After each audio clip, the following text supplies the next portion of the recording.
Welcome back to the Aviation RC Noob Podcast. You found us. My name is Joe. And I'm Matt. We're here to be with you along your journey and to share our experiences in RC aviation. If you have any questions, thoughts, or want to share a flight story, hit us up at aviationrcnoob@gmail.com. Now, buckle in. Let's take off.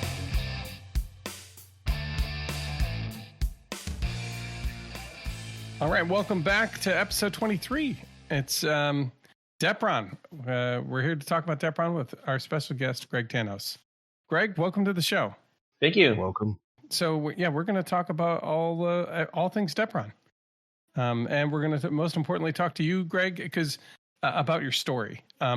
You had an article in one of the latest AMA magazines, and it was, I'll call it a short but sweet kind of little write-up. But you and I, when we were talking, I found out there's a far more interesting story behind everything that brought Depron back to America, right? So I want to talk about that, and I want to talk about your story before we even get into Depron, right? Right. Well, good. So I got a question. We always start our episodes with our fly stories. So basically all the things we've been kind of building and flying and some of the trials and tribulations. I got a question for you. I see there's a model in the background, and I was wondering, have you flown anything in the last couple of weeks? Yeah. We've been flying the Swingsuit Man right here. It's a life size. It's actually a low poly. Have you ever seen it's basically origami where you fold it up and you create a three-dimensional object. It's the same technology where you have a three-dimensional paper shape and you put it on the wall like a deer head or whatever, but it's called low poly, these shapes. They're actually in the computer. A lot of low poly designs is where they're faceted, like 3 and 4-sided shapes, or they're just flat panels, and you put all these little flat panels of different shapes together and you can create objects. And that's what this is the low poly object. And it's actually, we started out as Captain America, which was a fat version. So when we went through the whole thing and made it up, and he's like, that's too fat. It looked good as a little model, but as the big one, it was fat. So I'm like, oh man, I got to start all over. So we stripped him down, slimmed him out to look more like a normal regular guy, probably more like yourself, somebody that would actually fly, and so we slimmed him down and redid him from scratch again in the different programs that it takes to make a low poly shape. And go ahead. I was going to say those are some really interesting programs too. I've been working with like papercraft models to look at like what other things, other shapes you might be able to make. How complex can you make these foam shapes and yet still use the foam, right? Like it's not always the easiest if you want to keep some strength to it. So anyway, continue on. So the programs are really, really detailed. I mean, they're pretty incredible. So we started off with a 3-dimensional object, and then we ended up basically then faceting it all up in the program. And then once you have a low poly object, then it's like, okay, well now what do I do with it? There's this program called Pepakura, which takes a low poly object, and then you can make it a flat object. Okay. And then you can take that flat object and put it into a cutting program or PDF or whatever. Then you just take enough of these flat objects and fold them. And you can, that's what this is. It's a combination of about 40 little faceted objects that are all attached together. Yeah. And see there's something about this object is it has an internal structure where most low poly objects do not have an internal structure, like a 3D printed object. Like a 3D printed object has an internal structure. A lot of them. This also has an internal structure that's right, and that's what gives it its strength. It's not just a low poly design. Right. But it's got some formers or some vertical pieces and some there's ribs. There's ribs in there that give it strength, and those ribs are, and then the low poly shape is wrapped around those. Nice. And like skinning the wing on a plane. So you put the spar in, you put the ribs in to give it the shape, so that when you skin the thin foam or whatever around it, it molds to it well, and it has plenty of points of adhesion and support. So that way, when you grab hold of it, you don't crush the whole thing in one go. Nice. In this case, you have the spar, but there's no ribs. Okay. So it's the low poly shape is just attached to the spars basically, and it works. I'll just leave it at that. It also keeps it light too, and that's got to be pretty important when you're looking at something that size. So how does that thing? So is that what you flew this week? Yes. It's awesome. But was a funny story was I initially had it with two motors, like one under here and one under here, one on each side, and kind of like in the armpits. Yeah, like right under the cape, so that from his back view, the motor wasn't visible at all. Kind of like right now, you can see that motor on his back. Yeah, but right. Well, you wouldn't believe how difficult it is, to take somebody with as little motor experience as I do to get two motors to pull exactly evenly at all power levels. Yes, we do. You're talking to two noobs who have been trying to work that out ourselves. You've been trying to figure it out. Well, yeah, that's just all twin engine airplanes have a rudder, right? Mm-hmm. Yeah. This doesn't have a rudder. No. So you're looking at differential basically, and that's the only thing steering it, right? Right. So you've got the differential, but then I had 3 sets of motors, 3 sets of speed controllers, and none of which were bought at the same time. It's like if you're going to buy 2 motors, oh man, they were the same model. Model, but not necessarily made from the same batch. No, right. And so in different years, it's like, okay, well, I've had 3 different sets of motors. I mean, some of them having up to like almost 8 pounds of thrust on this thing. That's. Oh and then I even had it hanging in the garage, and I was thrusting it in the garage, and trying to see if it's not going to spin, right? Matter of fact, look, I built a Spruce Goose, and maybe we'll talk about that a little bit later. But that's got 8 motors, and I've got these little 1408 tiny itty bitty quad motors, and I'm trying to get all 8 of those to spin enough the same where it can actually just take off, Right. And I'll tell you what, I have yet to find. I put it away because I couldn't figure it out at first. So I'm going to bring it out probably in another month, and with any luck, I'll get it in the air. But it's hard. It's really hard to get all them balanced out. Of all people, I feel your pain. My first, I'm not kidding. My first flight with this, it's like when you come into something with too much confidence, Yeah. It's kind of like a fighter. It's like a fighter knowing that you're gonna get a knockout, and then in the 3 seconds you get knocked out. Yeah, right. Welcome to my first experience at RC. Welcome. So I had so much confidence that this 8 pounds of thrust was just going to shoot up. I said, don't even throw it. It's going to just boom right off the ground, right? That's what my RC superheroes could do. That you could just let go of it, and it would just. But it had one central motor, and that one central motor would just. It pulled it along. It was really just basically a shuttlecock on the back of a motor almost, right? It was awesome. But with 2 motors with 4 pounds of thrust, and they're like 2.5 feet apart, and the chance of you getting those synced up without a serious computer in there was so close to 0. I actually cartwheeled it right off the bat. It went up about 10 feet, cartwheeled right on his head. Broke. Oh, no. I'm serious. Yeah. And then that was launch 1. Launch 2, this old guy. You're bringing back a lot of old memories, okay? Oh man, and a lot of ones that just happened. it takes some old guy that he doesn't tell you this, but he doesn't have the full extension of his arm. Okay. He's like, okay. So he goes, I'm really not your best choice. Launch. I go, you'll do fine. It's got plenty of power. Just get it started. Yeah. No, and so they go up there, and he takes like a half a step, not even a full step, and just basically pansy flicks his wrist, right? And I'm like, you are kidding me. And it basically, and he doesn't launch it at a steep angle. He launched it almost level, which you can't launch this level. You've got to launch it like, it's got to be 45 degrees to launch this because you've got the power. You just got to get it in the air, okay? Yeah. And so he pansy launches it, and it just full, right, this bellies to the ground, cartwheels across the runway. And I'm like, you are kidding me. So then the third flight, I'm going to make this sound really bad, but it has a really good ending. So, good.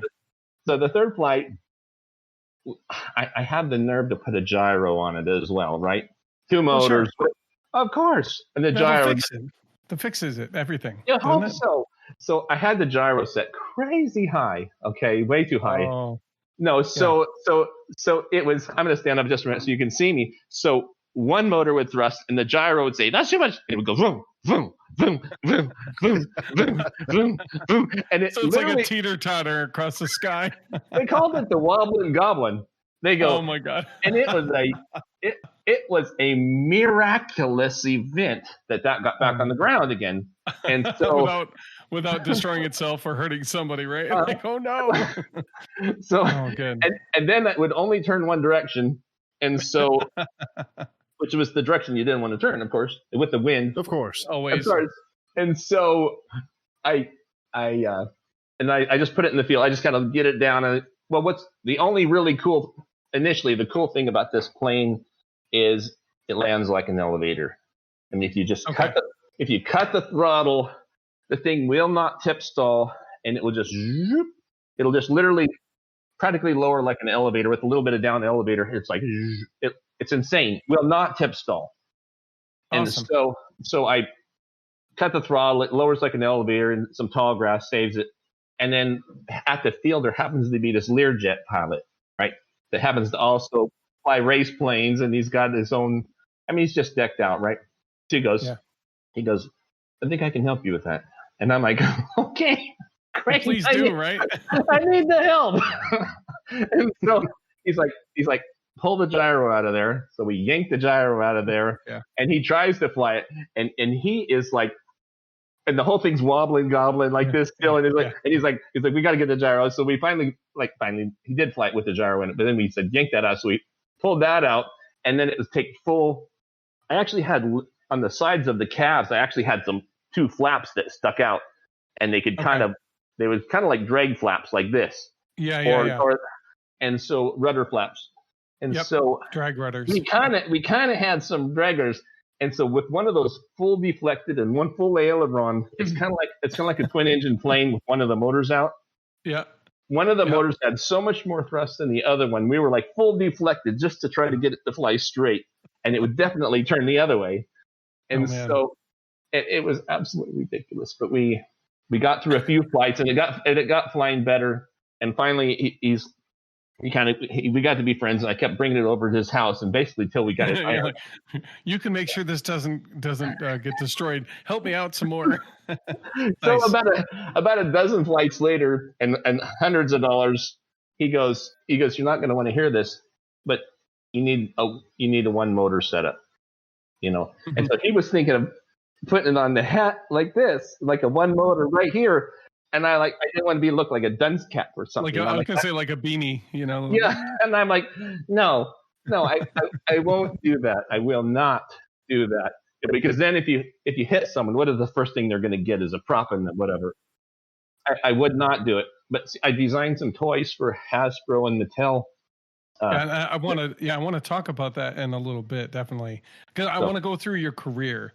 And that's so you design toys for those guys. How did that apply to getting this thing in the air? Okay, well, the models that they asked, I was asked to create a flying Barbie, and so the Barbie ended up having some motors under the cape, but then they also wanted a flying Stacy, which is Barbie's little sister. She had a motor on her back just like this.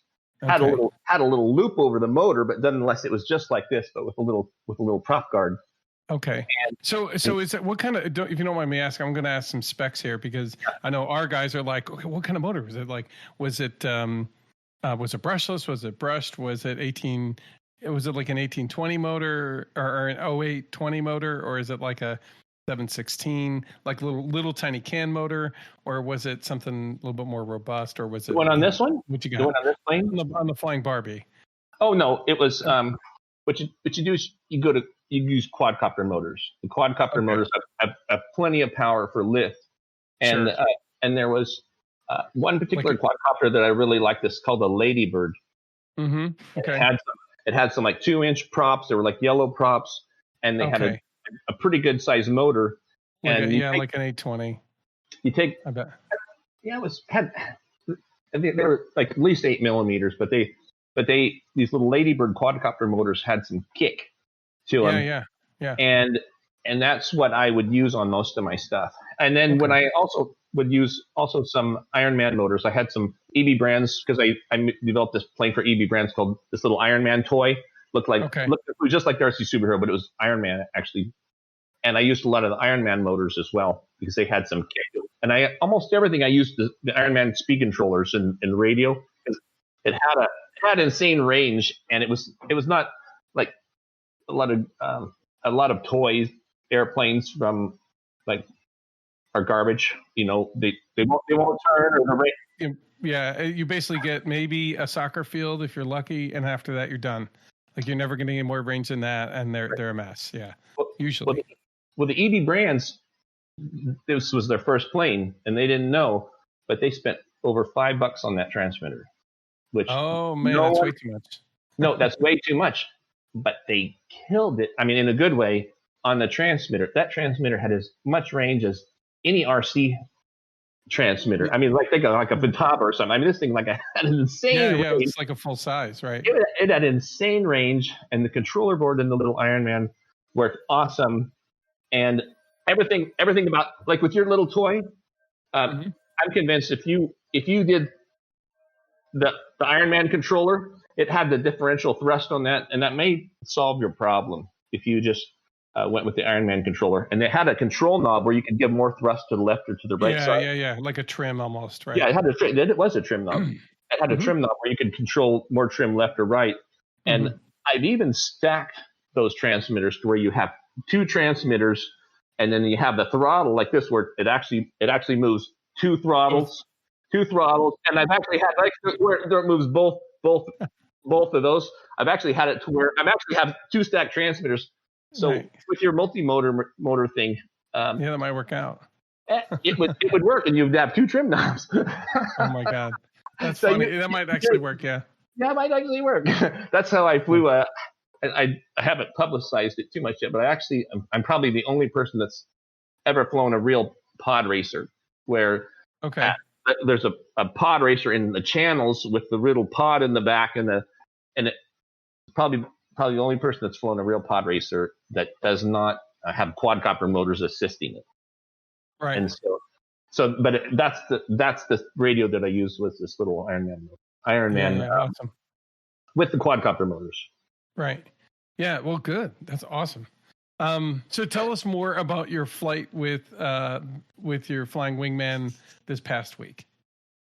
Well, we'll get on to Joe and I.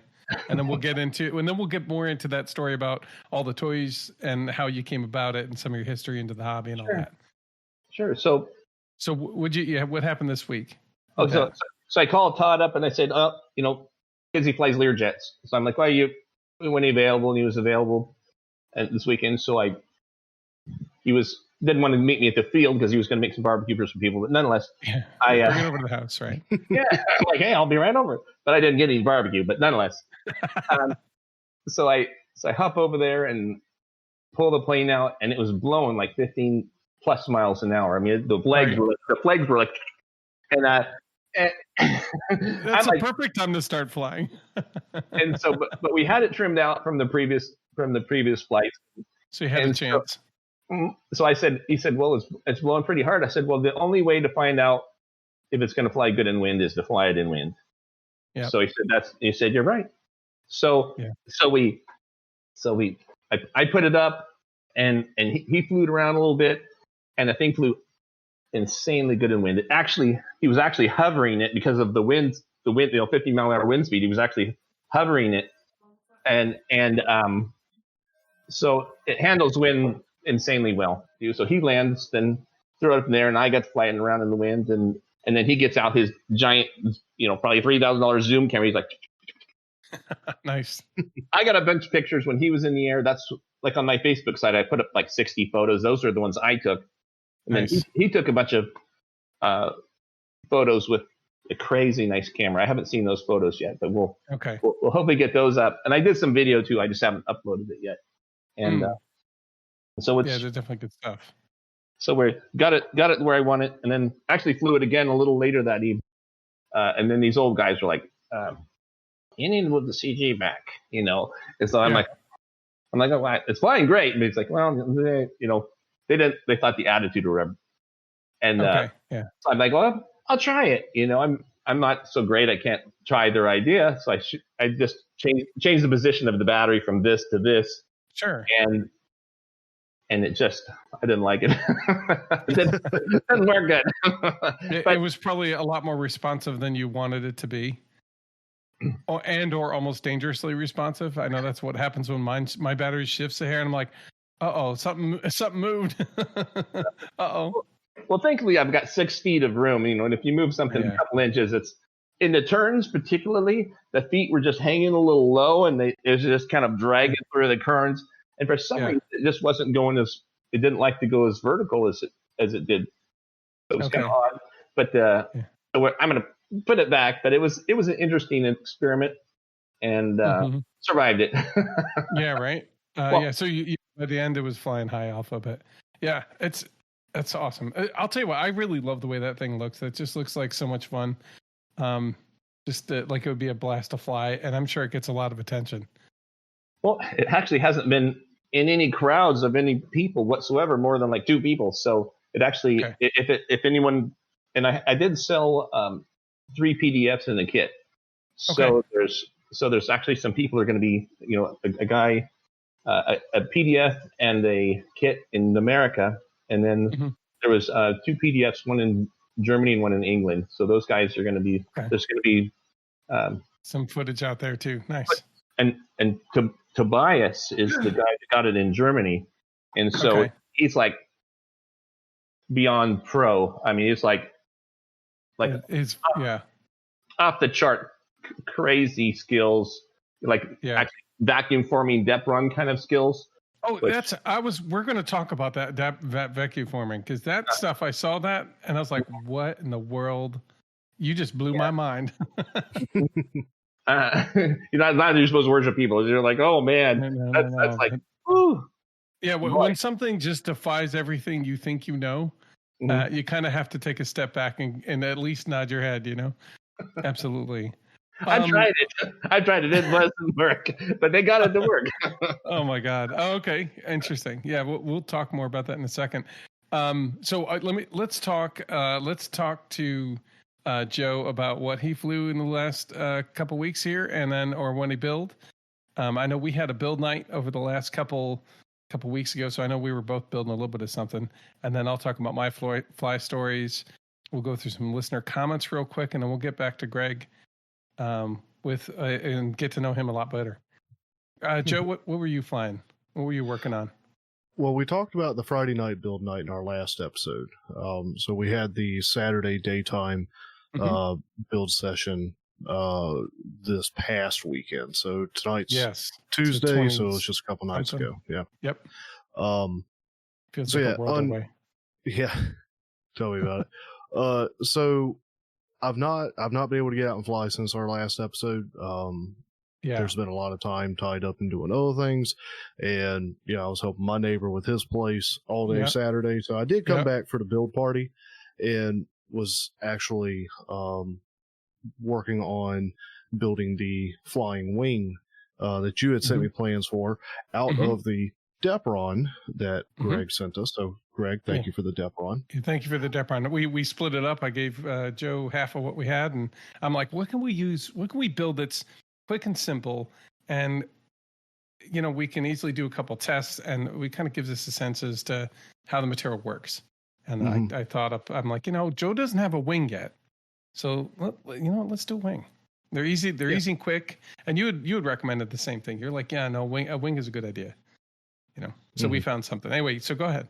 We'll put a link in the show notes about where we got the plans. So if you want to build one, I'm going to go get mine while Joe's talking to show Greg here.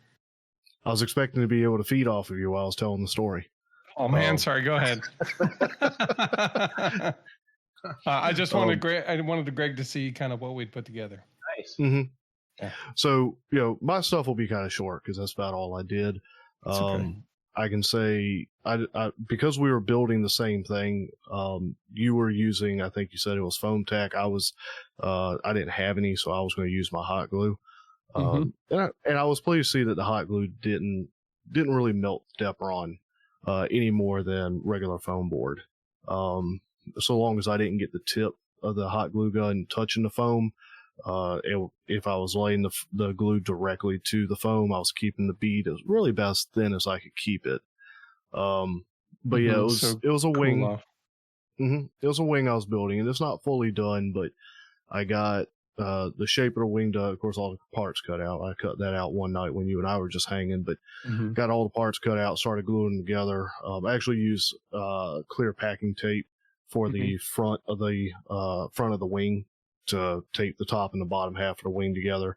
And rather than, I think you said you used the Depron for the spar itself. And having handled the Depron a little more since then, that may be fine. I had concerns because Depron is so easy to move or bend, and it takes it so easily. I wasn't sure about its torsion or side to side against the grain, if it were. So I ended up using a foam board spar in there, but that's all the foam board that's in there right now. And it handled it real well. I was very pleased, and I'm looking forward to finishing it and getting it in the air. It just won't be this weekend because you're going away. Yeah, a little bit of behind the scenes. I head out tomorrow morning. My wife and I are getting away for a little vacay that we've not had in a few years, so we're looking forward to that. And because of that, Matthew, you've been assisting with the editing process over the last several episodes. Well, this one, you're taking it full force to do all the editing for this, so I appreciate you taking that load off me this time. So Joe's saying complaints and comments go to Matt Allen to any audio glitches that you might find on the episode. Matt Allen at rcnew.com. Pretty much. Thanks for throwing me under the bus, Joe. I appreciate it. That wasn't the intent. That was supposed to be I know. No, I appreciate it. No, I really do. We've been working at trying to make sure that we have more flexibility. Because we both get busy sometimes. It's nice to have either of us be able to kind of take the reins and keep things moving. So that's good. So actually, I think for the last episode, I did a couple little edits, and then I handled EQ and some other things, but you had done the majority of the editing. So you're already there. You're just finishing out this time. Yeah, we'll figure it out. Like I said, we'll see how it sounds when we're done. But that's okay. That's really about all I got. I will say, speaking about our build day, Derek from RC Lawn Chair podcast was able to show up, and I think we saw Steven pop in for a few minutes. Oh man, we had all sorts of podcasts. We had Ron show up real quick from RC Plane Labs, and then we also had a guy from that used to do a podcast. Technically still does, but I mean they haven't put out anything in a couple of years. From the Flight Test Community Cast, the Magic One, Mike Finley. Oh, okay. He was on in the beginning of that, and so we were. As a matter of fact, it was almost like a podcast reunion for a minute there. We're all just kind of chatting about this and that, and then some of us got to build, and some of us just kind of hung out for a little bit. And I think Ron kind of stopped in for a minute and said hi, and he had to go. So it was a good time. And then of course the rest of the build night was awesome. I really enjoyed sitting down with everybody. We had, probably about 8 or 9 people at once, just kind of all chatting, kind of coming in and out at different times. So it was nice. So I guess that brings me to my fly stories and my build stuff. If you remember last I had talked, I said that my club had a Warbird fly-in that weekend, which I was all ready to go. I'd finished up the Mustang, and I had finished that up. I'm trying to remember if I finished that up at the build night. Oh, geez, I can't even remember. My timeline is all messed up. Oh, no, wait. The build night was the build day was the week after the fly-in. So I had the Mustang, and I had the Tiger Cat, and I had the Spitfire, and I was just trying to finish up. I think I was just trying to finish up the Mustang. I had like electronics to put in and a couple like last minute things to put in. Well, I was putting in landing gear and a couple other finishing the canopy or whatever it was. Ultimately, I got out there. It was, as always, it's like 3:00. Needless to say, the event pretty much was done. But I had and I had the F-22 jet, the little 55 millimeter EDF jet that our guys had designed here. So I flew. I realized that somewhere along the way, one of the rudder servo lead extender had pulled out, so I didn't have any rudder control. But I'm like, it's bank and yank. I should be fine, right? So I was like, okay, I'll get to that. I pulled out the F7F Tiger Cat and I flew that, and I got about 150 feet in the air and halfway around the bend, and the motors cut out because they're too hot. Huh. And I think I was running a 10-inch. It's on the 2212 1400 kV motors with 30 amp ESCs. One of the ESCs smoked immediately when I plugged in the battery. And I was like, what the heck? Now, I had new batteries. I had ordered batteries and I plugged them in. I charged them and everything was good. And I was like, what the heck happened? I don't even know. So your ESC smoked, but you still proceeded to throw it in the air. No. I replaced that ESC with with a 40 amp ESC. I said, I've got an ESC for this. Don't worry, we're not stopping this show. So I pulled out that ESC that had smoked. I was like, darn it, what the heck? So I put in the other one. I put in the batteries, and I flew the Tiger Cat. And again, it came off the ground. It flew great. I love how it flies, and that's where you get the twin motor where. It's like, I'm glad this has a rudder because every once in a while it's kind of tricky. I basically got a chance to kind of trim it out. And again, the motor's overheated. So the motor stopped. And I went, uh-oh, dead stick. I guess I'm bringing it in. And of course, at the field, we've got wheat that's been grown, and it is eyeball high at this point. So if it goes down in the wheat, if you don't have the right bead on it, you could be 3 feet away and you would never find the darn thing. And by the way, I'll tell you how I know. I mean, we talked about how I lost a plane in it the previous week, but I went out with the wings the other day, and I mean, these things kept knifing because they kept kind of rolling in. And when they would knife in, like I literally was 2 feet away and I couldn't see the giant wing sitting in the wheat just over there. So it's one of those things. And all the guys there were, as I was putting things together, I kept hearing them say, man, I lost a plane out in that wheat somewhere, man. I swear I had the bead. I was looking for at least an hour back there. And I'm and that didn't tip you off hard enough. Well, I'm just like, I need to get this thing back to the field. Like I have to land it on the runway. Like as much as it'd be nice to like, at least I know it'll be safe somewhere in the wheat. Let me get it back. So I landed it hard on the runway, but everything was intact except for the nose gear. I had to bend it back, and the motors were hot, And I was like, okay, well, I don't know what's going on with that. Let me pull out the batteries. Let me do this stuff. I'm going to pull out the tried and true, right? I pull out the Mustang. And I'm like, okay, I got the right motor on this. I plug it in. I get it going. That's where I realized the rudder servo isn't connected. And I was like, son of a... And what I realized is the actual lead is so far in the body, and I didn't bring an X-Acto knife to cut a hole and connect it, that I couldn't reach and connect the servo in the plane. Like I just couldn't get into it. So I said, it's okay. I'll bank and yank. It'll be great. So I centered the rudder as best I could.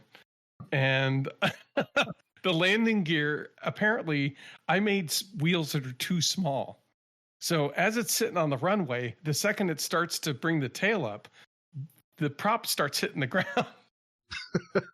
Because the wheels are like literally like a half inch to not round enough. I made them too small, I guess, because my hole saw, I can't find the big hole saw. I guess I should just stop looking for it and just make them bigger. Anyway, so I cranked the motor up because I'm like, you know what? I don't need runway. I'll just hit it full throttle, and it should lift in the air, which ultimately it does.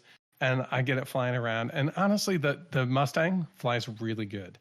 Like it is a good flying bird. And the whole time I'm flying it around, I'm like, man, I wish I had a rudder. So I did a couple laps of that stuff. And I had a couple weird stutters with the motor once again.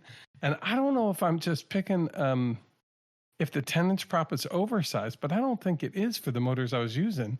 I think the Mustang, I had the flight test CPAC, right? The CPAC radial, which is designed for a 10-inch. So I don't know what's going on. Anyway, that I brought back down to the ground. I'm like, look, I don't want to lose that one either.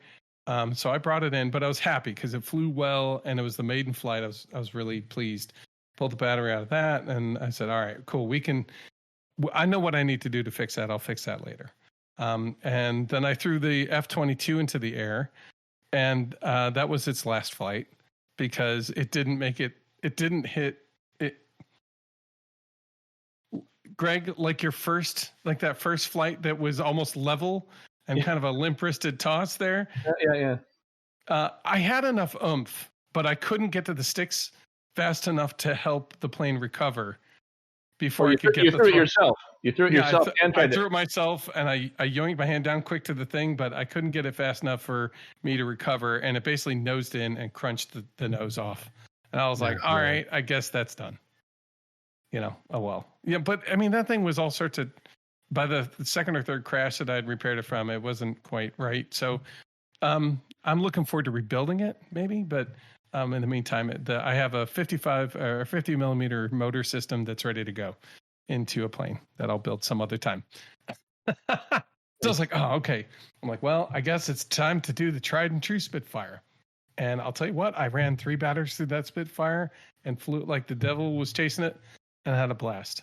So, and that's still that same Spitfire. That's still that exact same Spitfire with it that hung by its tail in the rain for 3 days in a tree up 80 feet up in the air. So my son and I, for Greg's benefit, my son and I were flying buddy box, and he was flying really well, and I just kind of forgot for a minute that I'm the buddy box guy. Like, I'm in charge when he gets too far, too close. I'm like, oh, he's getting too close to those trees. I better tell him that. Oh, wait, I've got to fix that, And sure enough, he snags it in the top of the tree, and it sits there for 3 days while I'm trying to get it out with a baseball and whatever. I'm like, oh. Well, it comes down, I repair it. I'll tell you what, the stuff flies just like it did when I flew it the first time. Flew great. And I've been flying that plane since. Honestly, that's one of my longest. It's the one I can keep going to, and I know it's going to fly pretty well almost every single time. It's crazy. Is that a flight test plane or what? What kind of plane it's the original flight test Spitfire. Yeah, we just threw it together and spray painted it. I spray painted it with yellow on the top and blue on the bottom, so it'd be really easy to spot orientation. The back is yellow, the front is kind of bluish. So that way you can, no matter which way you're looking at it, you kind of have an idea as to which way you're doing. And that honestly was the one that my kids buddy boxed on because it's just such a good flyer. I really can't. Well, that'd be great if you could also do a Depron version and then compare the two and say, okay. Yeah. I think I'm looking forward to actually doing that, really, because I have a feeling. So these 2 wings, and we'll talk about the wings in a second, but I built a foam board wing out of Dollar General foam, which is also the same thickness, but it's the same weight as a normal foam board, and it's got paper. So I was like, so it's got that kind of weight. And so I was like, all right, well, we'll figure out the differences, and we'll get to that in a second. So then we had a build night, and so I cut out the J1000 Junker seaplane, and I built these wings. I'd already cut out the Depron, but I had went out and cut out the 3 millimeter Dollar General foam, and I started putting together those planes. And I'll tell you what, they went together in probably, what was it, like 20, 30 minutes? I had one of those together, and then another 20 minutes, the other one was ready. And I spent more time putting in the electronics and getting those set up, which, wow. They're just really fast. It's seriously just like 3 cuts. There's one diagonal cut. Once you've made that cut, there's another cut. And again, you're doing both sides at the same time.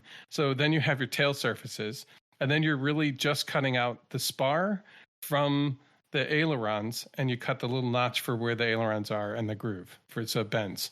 That's it. And then the notch out where the motor goes. It's a series, maybe 10 cuts total. And it goes so quick. Wow. So if you don't like to spend time building, build one of these because it'll go quick. That's all I can say. Anyway, the biggest thing about those wings that I worry about is that the spar was so thin. Like the spar cut in his thing is like a ½ inch down, tapered down 30 inches out or 24 inches out to nothing. So, I mean, it's a long, thin taper.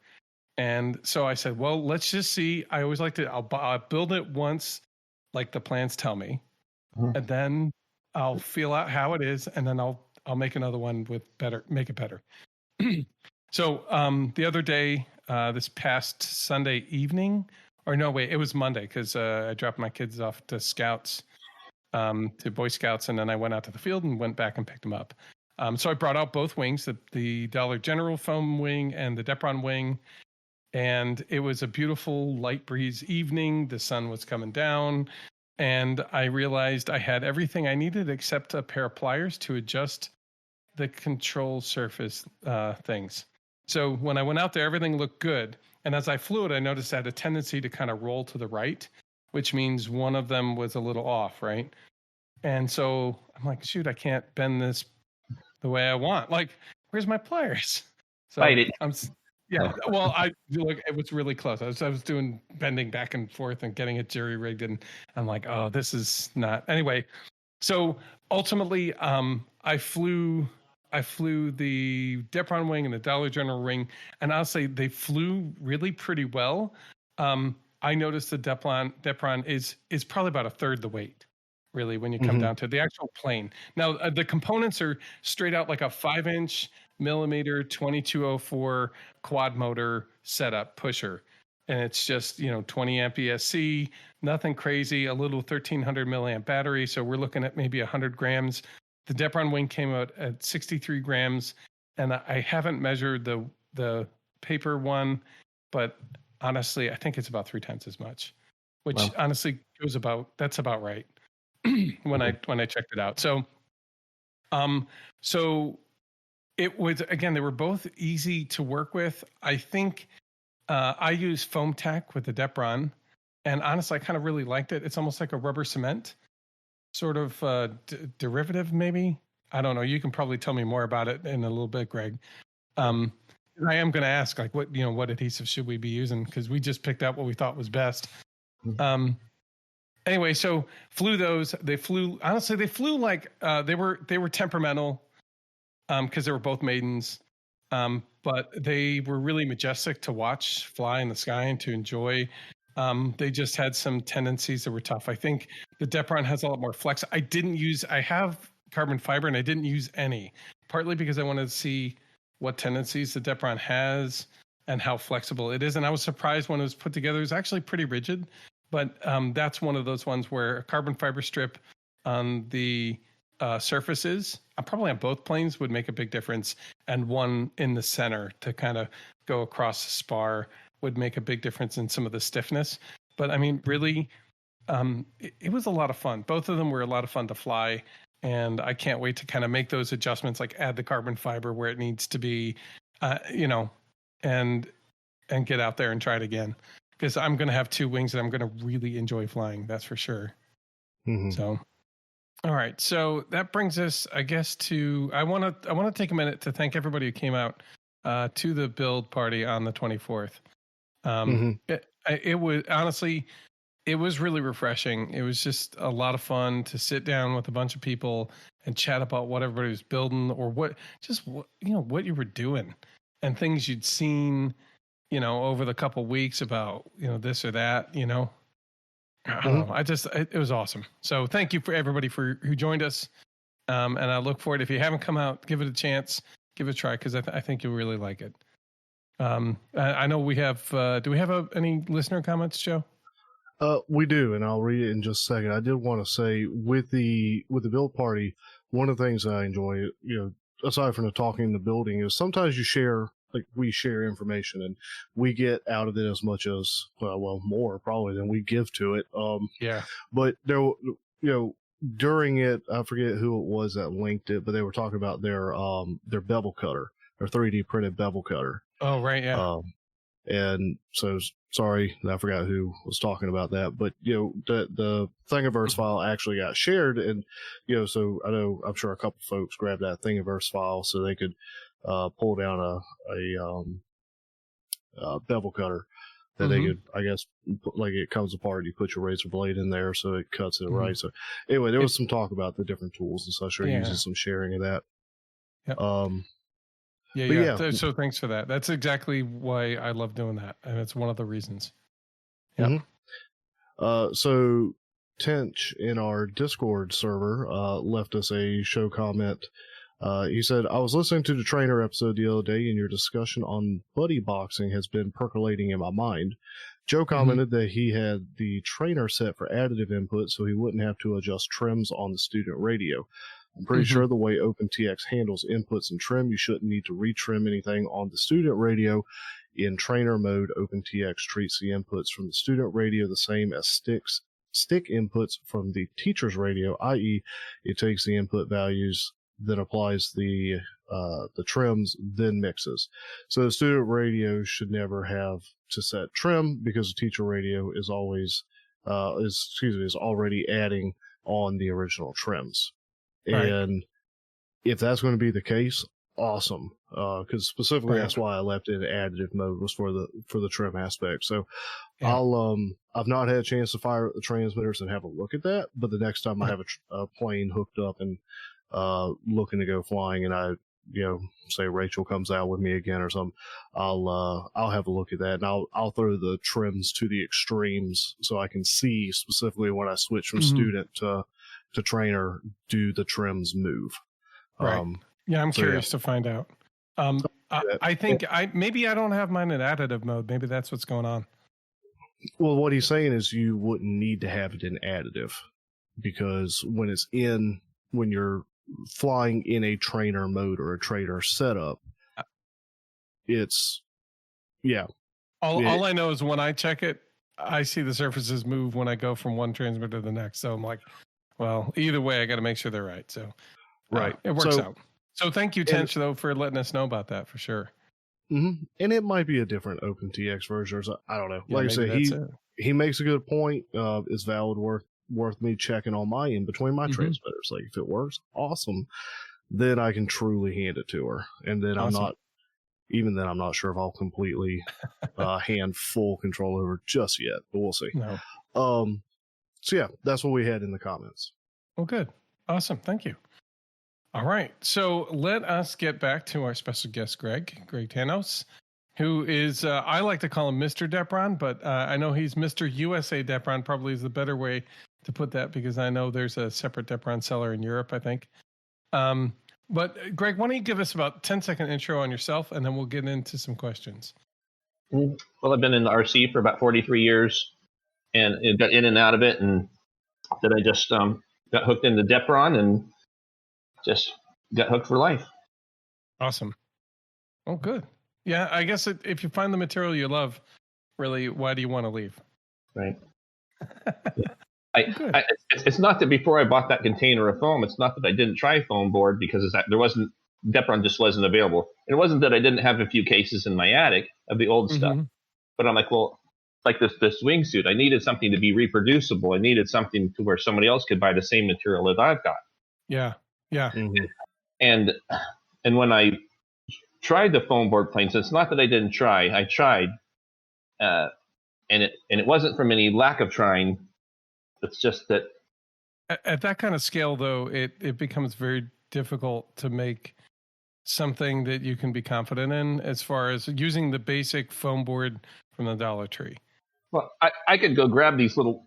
I designed some little park jets that I thought, well, this would be a simple thing to try a little foam board project on. So I tried a park jet with a reasonable sized motor, and it was and I just found that I'm used to Depron. I'm used to designing my smaller planes with 3mm Depron. It only weighs 11 grams a square foot, and then I go to foam board, it would be 27 grams a square foot. Like you said, 3 times heavier. So then when I design the same plane, it's 3 times heavier, trying to use a motor that would have worked with something that was 3 times lighter, but now it's underpowered and will barely hold level flight. And so I'm like, I want to love it, but I hate it because I'm used to designing toys. toys are light. Toys, you use weak little motors. And I'm used to designing toys with small motors that fly great. But with foam board, those motors don't do so well. Yeah. Small motors don't do great with foam board. And I'm like, and then I'm like, well, if it doesn't do good with, I just love small planes. That's what I was thinking, like, especially with the sub 250 gram thing that the FAA is doing. And to me, that's just a shoe in. Like, if you're going to do a sub 250, like a little park jet or something, why would you pick a 27 gram per foot material to make it? You wouldn't. You'd be better off if you're going to do a 250 gram plane. You could just make the whole plane only 30 grams of the foam, and the rest of it could be battery, motor, servos, because you want a plane to perform. And then you could. Right. So these little 250 gram airplanes, a lot of people should start designing them right now and they're using the little the quad race motors, like the little 3-inch, 2, 3. Yeah, 2-3-inch prop guys. Yeah. The little quad race motors, just use one little race motor on a little 3 millimeter Depron, and you'll easily hit that sub 250, and you'll be blasting around, and it'll have. I don't like planes that drop like a rock. It'll actually glide. No, that's important too, especially if you're beginning. You want to be able to have that leeway of going, I don't know what to do. Let me cut the throttle. Okay, now I'm back in it. Okay, cool. And you have enough time to be able to recover. So definitely. Right. Well, let's talk about you for a little bit, and tell our listeners what part of the country are you from? You're from the US, right? Right. And where are you from? I'm from Oregon. Right now I live in Texas. I have 3 sons two of my 3 sons married Texas girls, and so girls like to live by their mamas. So so my sons moved to Texas, and they're professionals nonetheless. So my wife's like, I wasn't all hip tied to my sons. They're great guys, but I'm like, let them be men, But she's like, I want to live by my sons, So so we moved to Texas, and here we are. Yeah, well, that's a mark of a good husband, listening to his wife, right? Right. Good. So I guess as we ask most of our listeners, because we're all talking about the RC hobby. So how did you get started in the RC hobby? Like when did that happen, and how? I was about 13 years old in Portland, Oregon.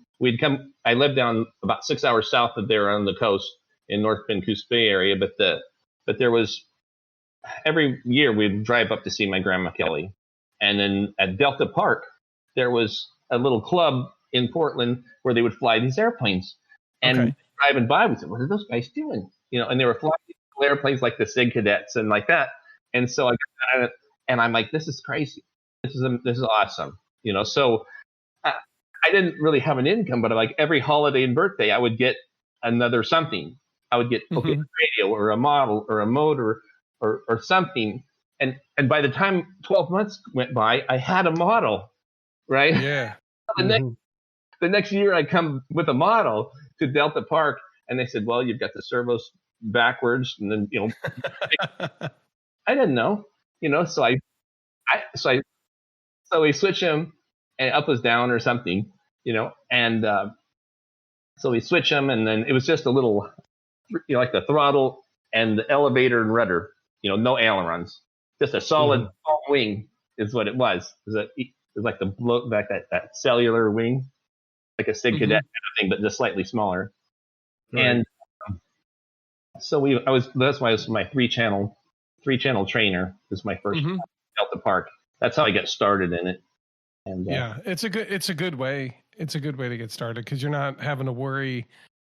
You can set the one stick and forget it. So then your brain is only focused on one thing, more or less, which is good. I think Joe, I recommended that to you. That's why we built the old Fogey.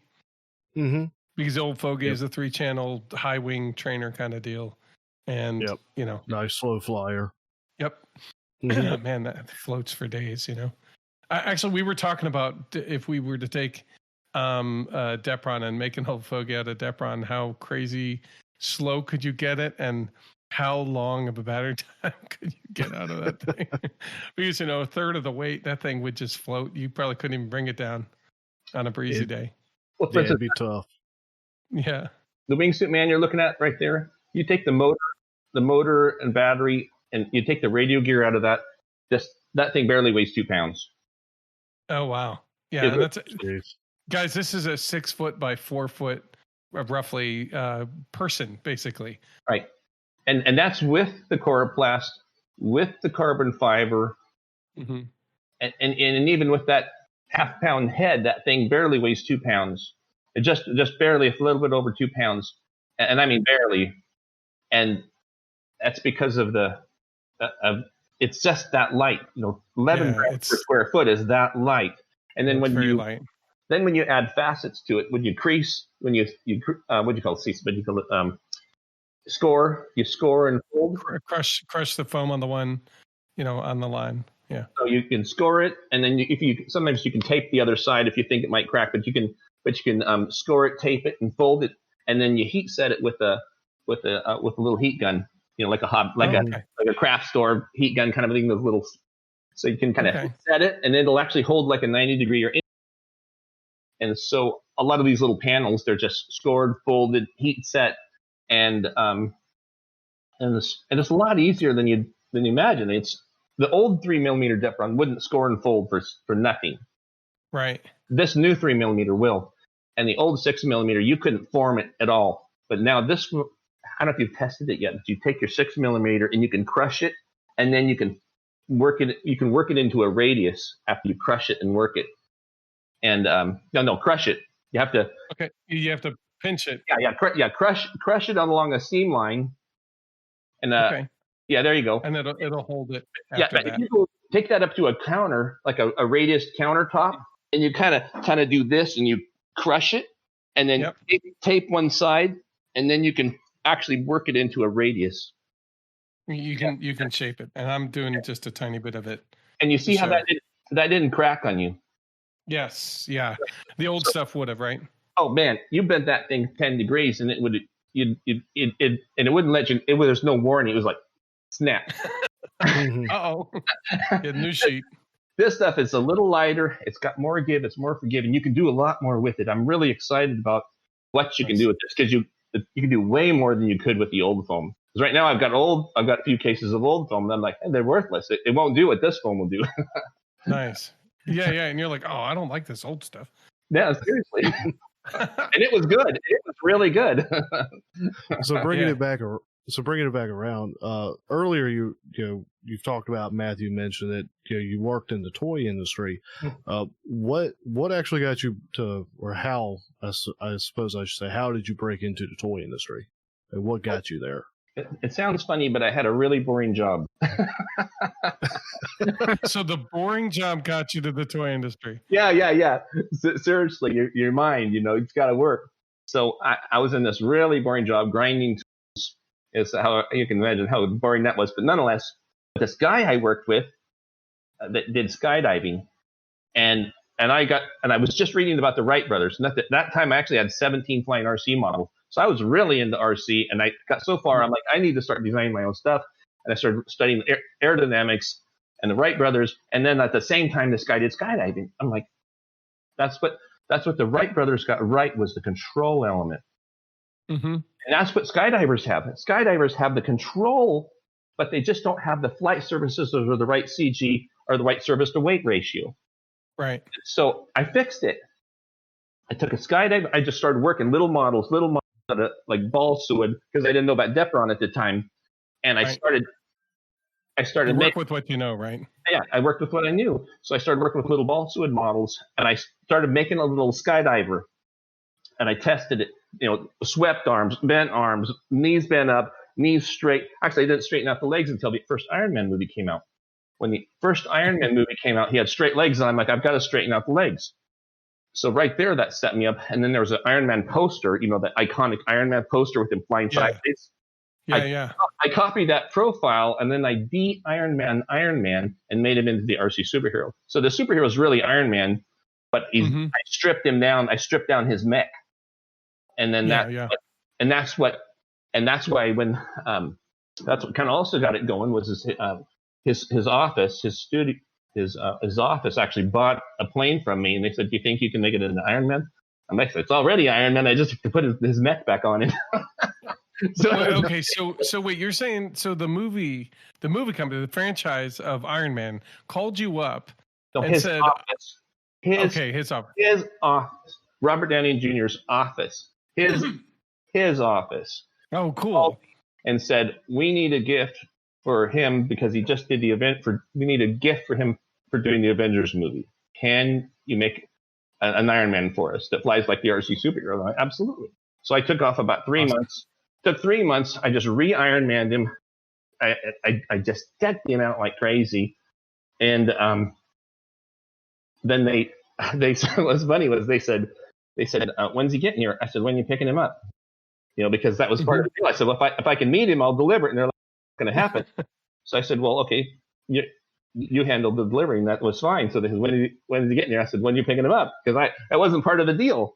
So they hired a shipping company, and they made this box the size of a pickup bed. And I'm not kidding. So they made the pickup bed, and I just set him in there. They nail it shut, and off he goes to California. And wow. And of course, they fly it drunk, crash it. I'm assuming they were drunk. They're like, he called me afterwards because I put my phone number on about 40 places all over the plane that weren't obvious. Like on the seams and then the inside and never on the creases. My phone number was all over that plane. It was ridiculous. So then when he calls me, he said, "Man, that plane flew, amazing plane." He kept complaining about the wood I used for the motor mount. Okay. But nonetheless, he said, well, we knew we should have had somebody on hand that knew how to fly RC, but we just wanted to do it.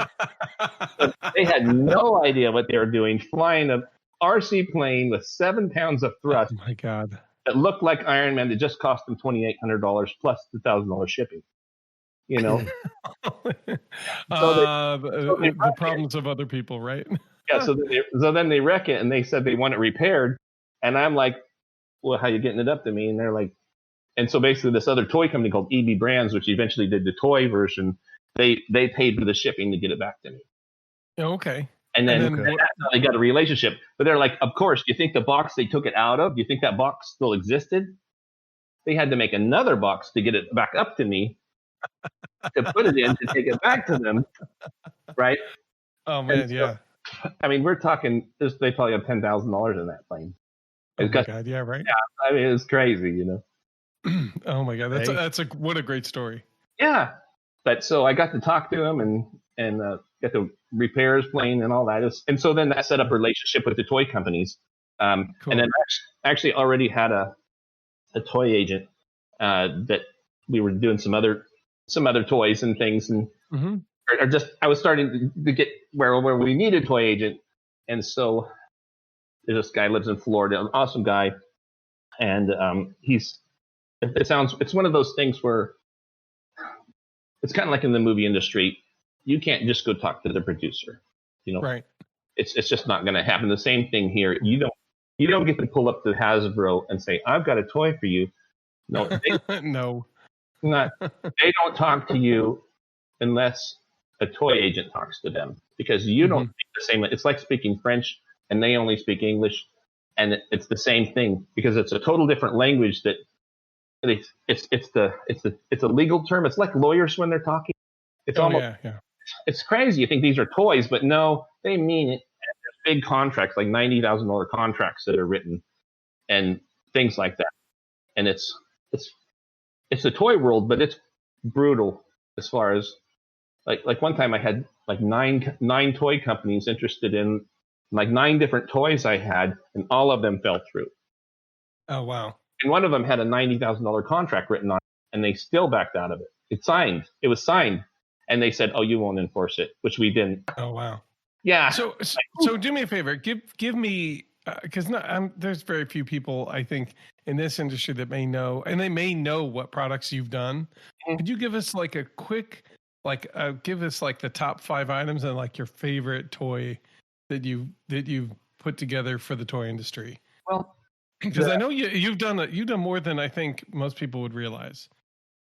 A lot of toys you make and they don't come to market, but they're still awesome toys. Yeah. And there's Francis, if I just let's include those too, by the way.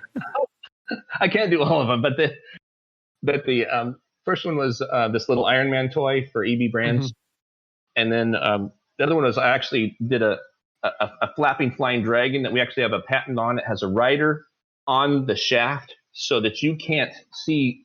It just looks, when you look at it, there's a dragon that's flapping. I've got a patent on this flapping dragon, and I've got the patent on the rider on there, so you can't. It's like a knight, and he's sitting on there.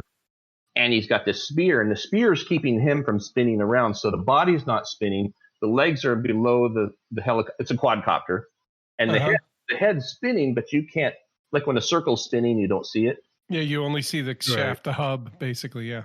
So here you've got a dragon with the tail's flickering, the wings are flapping, and the dragon's hide, or the rider's hiding the shaft. And there were several companies that were interested in that. And one called Goliath Games actually made a version of that, and it was mostly sold in Europe. Okay.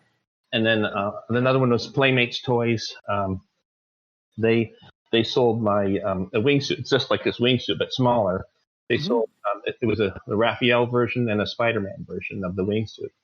Yeah, those are really cool. Those were time toys, where the other toys were RC, but the wingsuit.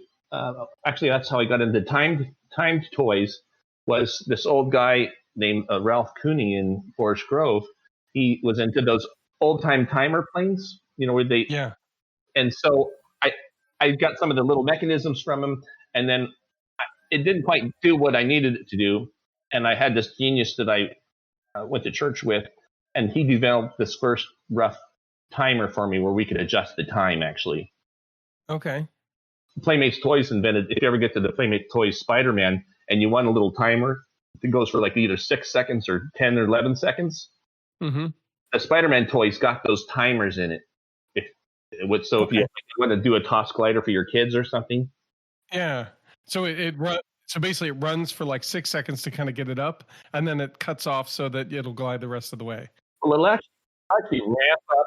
In that 6 seconds, it'll actually ramp up and ramp down like that. It actually has a little ramping up and ramping down. Oh, wow. And so in the same thing in the 12 seconds, it'll like ramp up, and then ramp down, let it come down a little bit. And so it's, if you want to do a lot of neat little 3mm Depron planes that are gliders or timed planes, then oh wow, neat. You can't beat that little timer on the wingsuit, an incredible timer.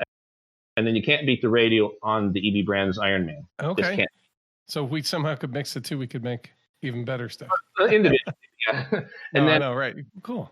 Then I was also commissioned to make a Barbie for. Catch this! It was Mattel said we want a Barbie that a 6-year-old girl can fly, and everybody knows Barbie doesn't fly. Neither do 6-year-old girls. Most 6-year-olds don't fly. It's like, okay. Well, most girls, they just kind of you're getting one to throw a ball to you, right?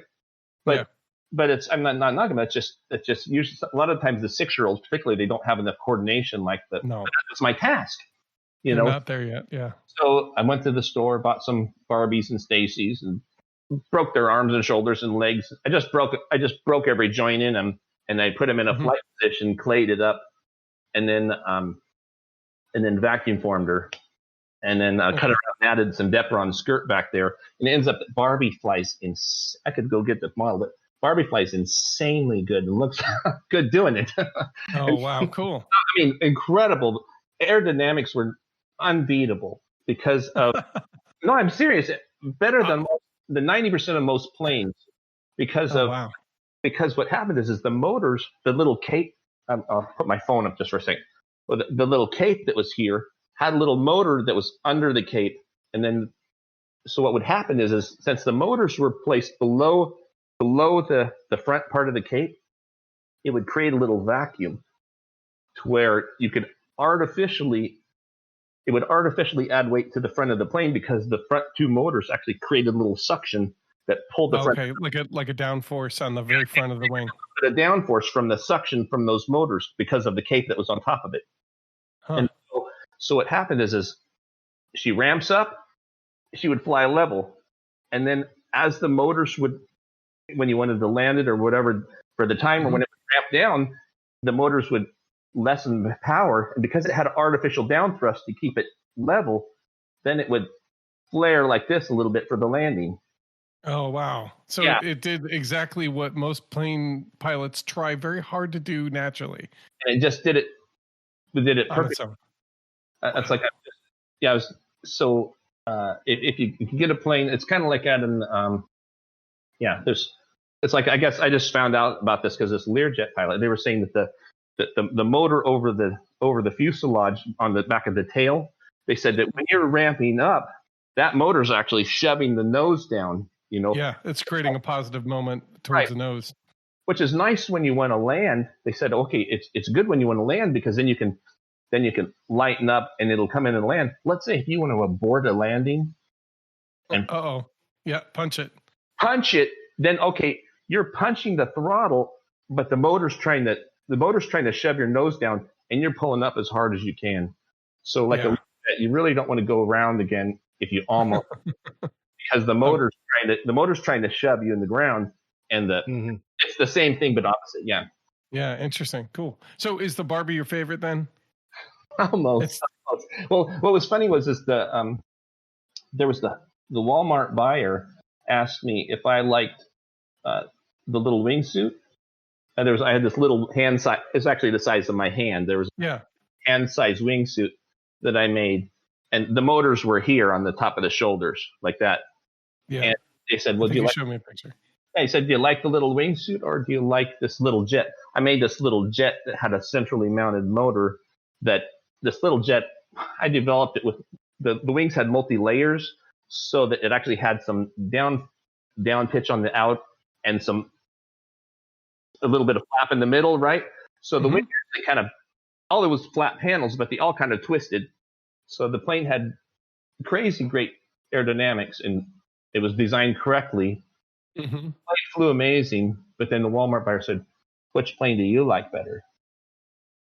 And I said, "Well, the wingsuit, you can take it like this," and I'm not going to let go of my phone, but you can basically throw it straight up in the air like a frisbee. Not that you would throw a frisbee straight up in the air, but you can. But you throw it straight up, yeah. Yeah, you can throw it straight up in the air, cartwheeling up in the air. It'll go up about 30 feet and then fly off. Nice. So basically, you don't even have to know how to throw a plane. If you basically just flip anything up into the air, it'll fly off. That wingsuit would do it. Nice. Okay, I could see where you might enjoy that one better.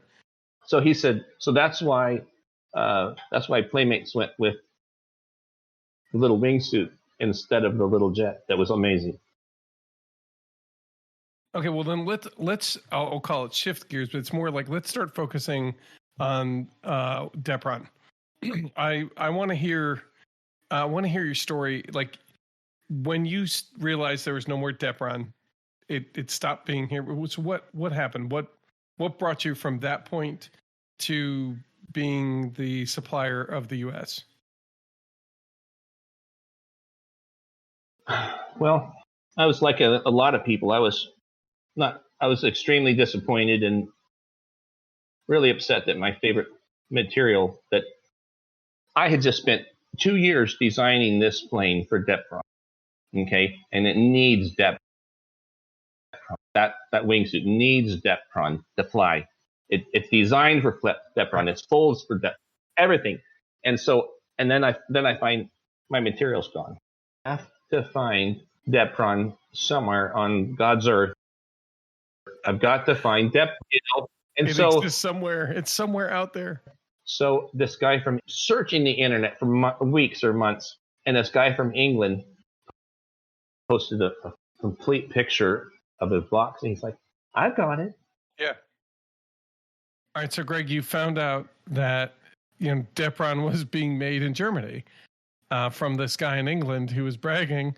So what happened when you tried to contact them? I can't imagine that was simple. No, first they ignored me for weeks and months, and so, but I just, it's persistence phase. It's kind of like, when you got a girl you really want to date and she ignores you, but you just keep trying, I'm not going away. I'll be here. Wait, I need this. Yeah, exactly.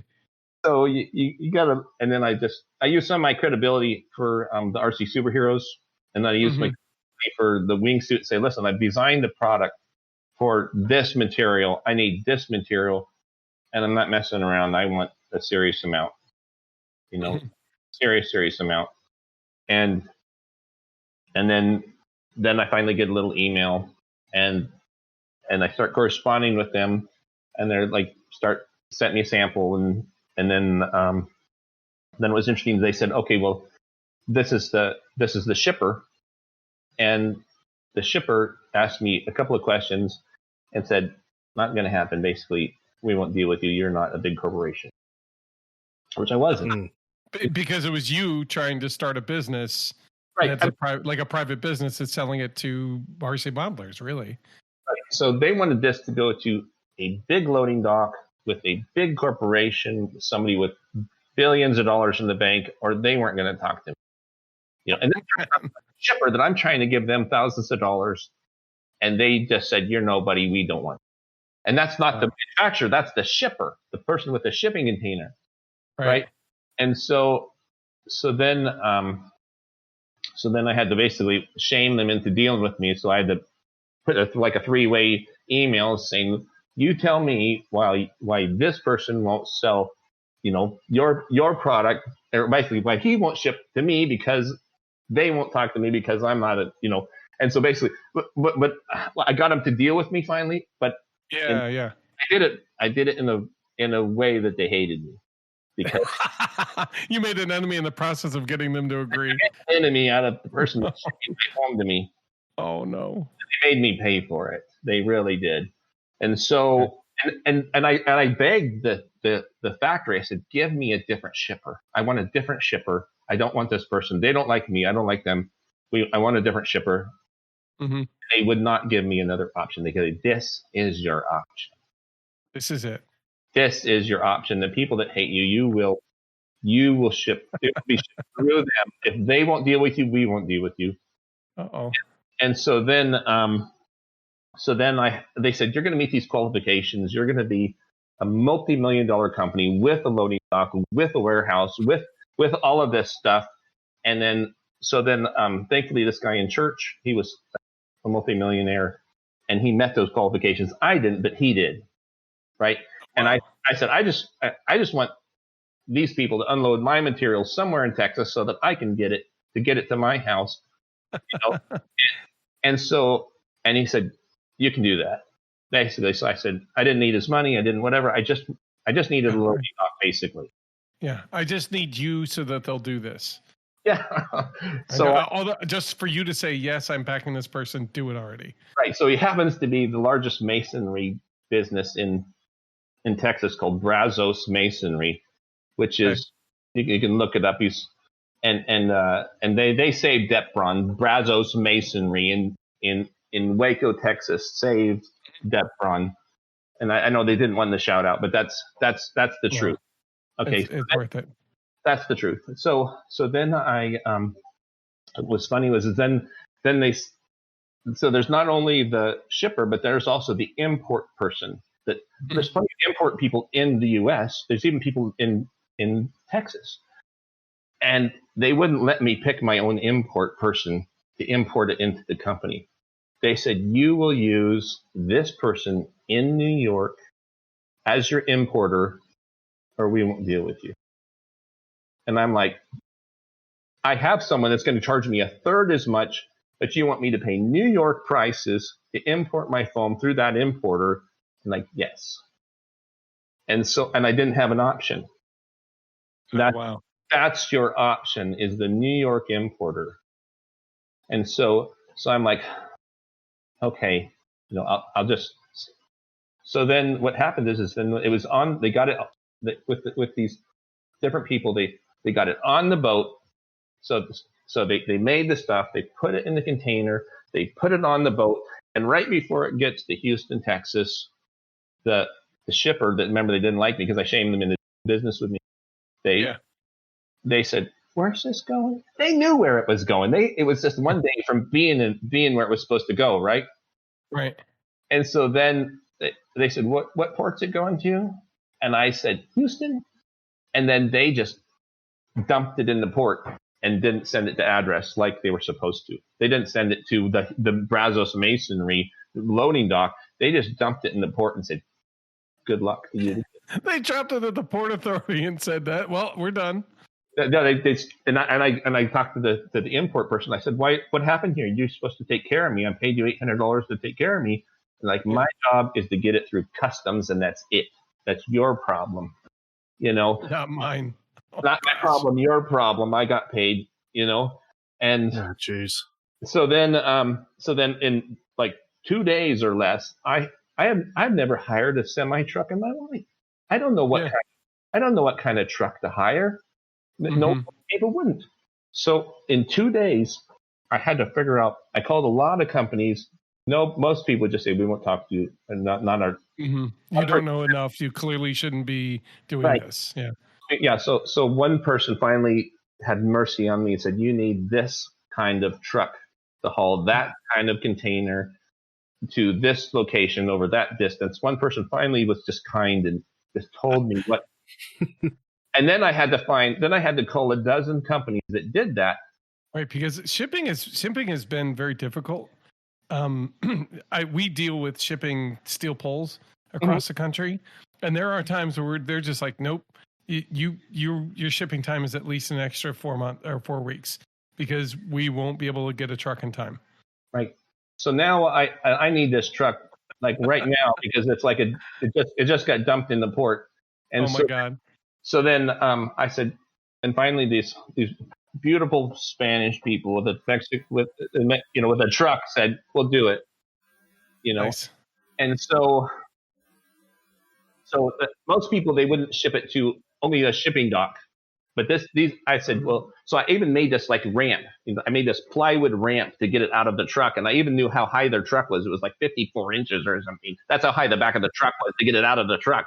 So I made this ramp that's like 54 inches high at the high end to get this material out, because we needed to unload this thing in like 2 to 4 hours, or we were going to start getting penalized. Every hour you're past 4 hours, you're getting penalties. And so we had to get this 20-foot truck loaded to the gills, unloaded in a short amount of time, or get penalties. Because and so we finally get it. And then there was something else that was a problem, is the different trucking companies that I was trying to hire. I sent them the ticket, say, "Will you help me a quote on this?" Right? Didn't realize that the ticket that I sent them to help me get the quote, any one of them that was the pickup ticket. Any of them could have picked it up before they could. Oh wow! Any of them. So they could have just taken it. They could have just taken it, and then nothing could have been done about it. And then if they would have showed up before my truck showed up, they could have just taken that container and any of the wise. And then so it shows up it finally shows up at my house. We put the ramp up there. We just unload that thing in 20 minutes. I'm serious. We just unload, sweating like crazy. What was your regular job, I guess, before you started making this, or is this your full-time job at this point? Not quite yet. I was actually a machinist. I'm a machinist. I've been a machinist in metal shop ever since high school.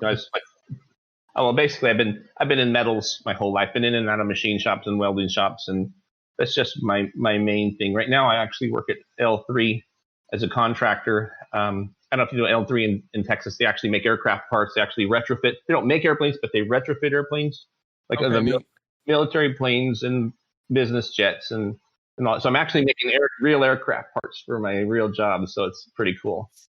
Yeah, it's pretty cool. Do you have a favorite full-size plane? Well, there's that new design, that Solera 500, I think they call it. Yeah. It's the most technologically advanced, most efficient new plane. Yes. It's got a glider wing and almost like an elongated lifting. Yeah, it's a lifting body plane, I think, as well. I think it is partially. It might be, but it's got this really neat. It's not. There's no cylindrical part. I mean, it's cylindrical this way, but there's no tube like a normal airplane. It actually just gets smaller and smaller and smaller toward the nose and the front. And it reminds me also like of a Connie, a Constellation. You're right. That airplane, yeah, from back in the 50s is that? Yeah. There's an interesting story about those Connies. They had square windows with the square corners, and that was actually the cause of some airplane crashes where the cracks come off of the corner. Right now, no airplanes have sharp corners like the Connies did, like that, because of that crack actually caused some damage. And right now, all aircraft windows are rounded like this because so there's no stress. Yeah, right. There's no stress concentrations. Absolutely. Neat. Thank you, Constellations. Yes. Okay, well, let's get back into Depron, right? You told us how it's gotten here. Have you used a bunch of stuff like the blue and pink foams before, like the extruded polystyrenes, or did you just kind of stick with Depron because you just keep leaning back to it? The only thing I don't use like exactly blue and pink foams. I did try this one foam called the HI 115. I mean, it's 115 psi foam. Most foams are like 2 psi. I'm talking about 115 psi. You could stand on it and you would not even move it. Yeah, it's a structural foam. Actually, for construction, they put it under skyscrapers for like a little cushion. I mean, that's how tough this stuff is. Yeah, and neat. Okay.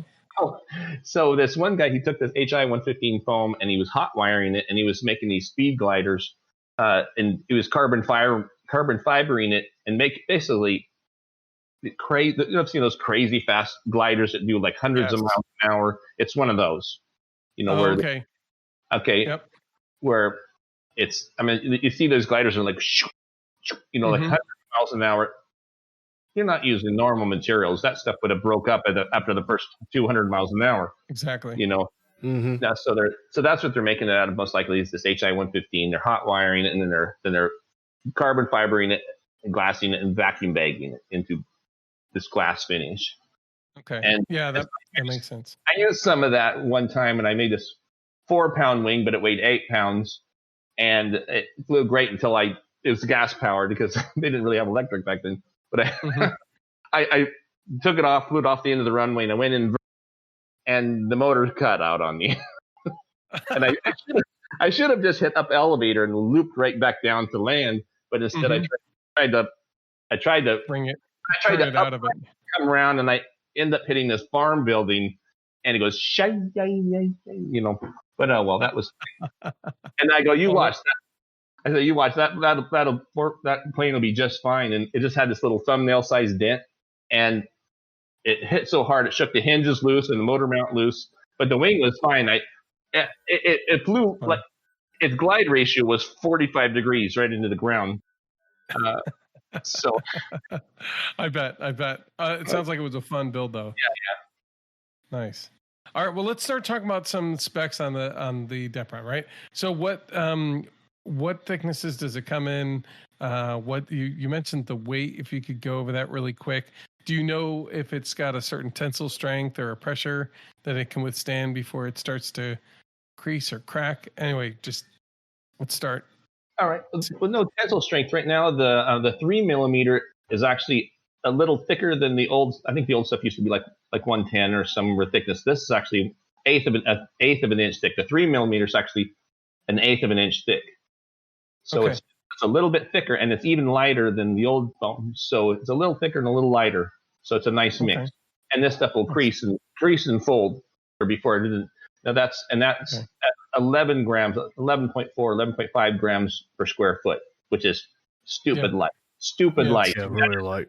Did you say that you knew? I think it's about 3 times as much for Dollar Tree foam board, and that's the lightest of the paper-backed foam. That because if you get the Elmer's, it's even heavier. Well, yeah, it's actually about the 3 millimeters are actually about the same price as Flight Test's brown board per square foot. So because they jack up the price, I mean, you're not paying Dollar Tree prices there. No, you're not. No, you're not. They don't tell you that. They're like they keep selling $1 a sheet. No. It's if you look at their prices, it's not $1. It's not $1 a sheet. I think it's about $2.50 shipped. If you look at it, and honestly, and that's about what you're shipping your Depron for. I think it's about what I saw. No, good for them. It's a business. They're making a buck. They're making an extra buck on it. That's it. Good for them. That's good. I'm happy for them. And they're promoting the hobby, and that's what I see it as. It's an investment back into the hobby. Absolutely, I love those guys. I wouldn't, I would be here without them, but most people wouldn't be. Yeah, most exactly people, right. Most people would be in praise God for that. But so yeah, and they make some amazing stuff. I mean, they make some stuff that gets the attention of the world, and that's kind of why they're making some big stuff that gets attention. That's kind of like what I like to do. I like to do life-size airplanes. I like to do big things. But I also can do little things. So I like to do. It's kind of crazy. I don't really do a lot of medium stuff. I know, right? It's all or nothing. No, so tell me this. What size do Depron sheets come in? Okay. Well, they actually come in these massive sheets. They're like 49.4 inches tall, and they're actually 31.4 inches wide. So they're almost 32 inches wide. I mean, we're talking almost 3 feet wide and over 4 feet tall. And and that is a giant sheet. Like you see some people doing these big projects. Bigger projects than you can do with foam board. If that's just it's just a bigger material. Now some people buy like the sample boxes I just sent you and that you had previously. Those are just the smaller sheets. And then some people say, they buy the half case because they want something that's at least as big as the foam board. And so they'll get either the 1/3 or the 2. It's basically way lighter, and it's actually bigger than the foam board. So if somebody had a foam board plane and they said, well, I really want this 30% bigger, they could get the half a case of Depron and stretch it up to that sheet size, and you would actually end up with a flight test plane that was stretched a little bigger, and it would be 50% lighter too. And a lot of the lightness has to do with you're not using hot glue anymore. Like half of the weight of a foam board plane is that they're using hot glue, which is stupid heavy. It's 25 grams per big stick. And then how many sticks do you use per plane? And you got to think about that because you're adding 25. You're talking 100 grams here, 100 there, and a significant amount of weight is the glue. It adds weight depending on how you're using it, for sure. I think I usually use 1 to 2 sticks in a normal park size flyer, and so I'm adding a good 50 grams on. Right, and that's a full size digital servo. That's like adding a full size digital servo to a park jet. No, thank you. But say for instance, if you went with the Depron that was the 3mm Depron that was 2/3 lighter, and you went with the foam tack or whatever, the other glues that dry up and there's no weight to it when it's done almost. The foam fusion, the foam tack, and I'm serious about this. Like there's 2 bottles of the epoxy.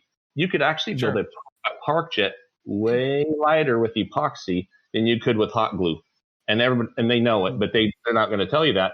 But that you can get epoxy fairly cheap, and what's nice about epoxy is you can put just the amount that you need, and it's not, and you can put it on there, and you can wipe it off. Take a little scraper, the stuff that squeezes out, wipe it off.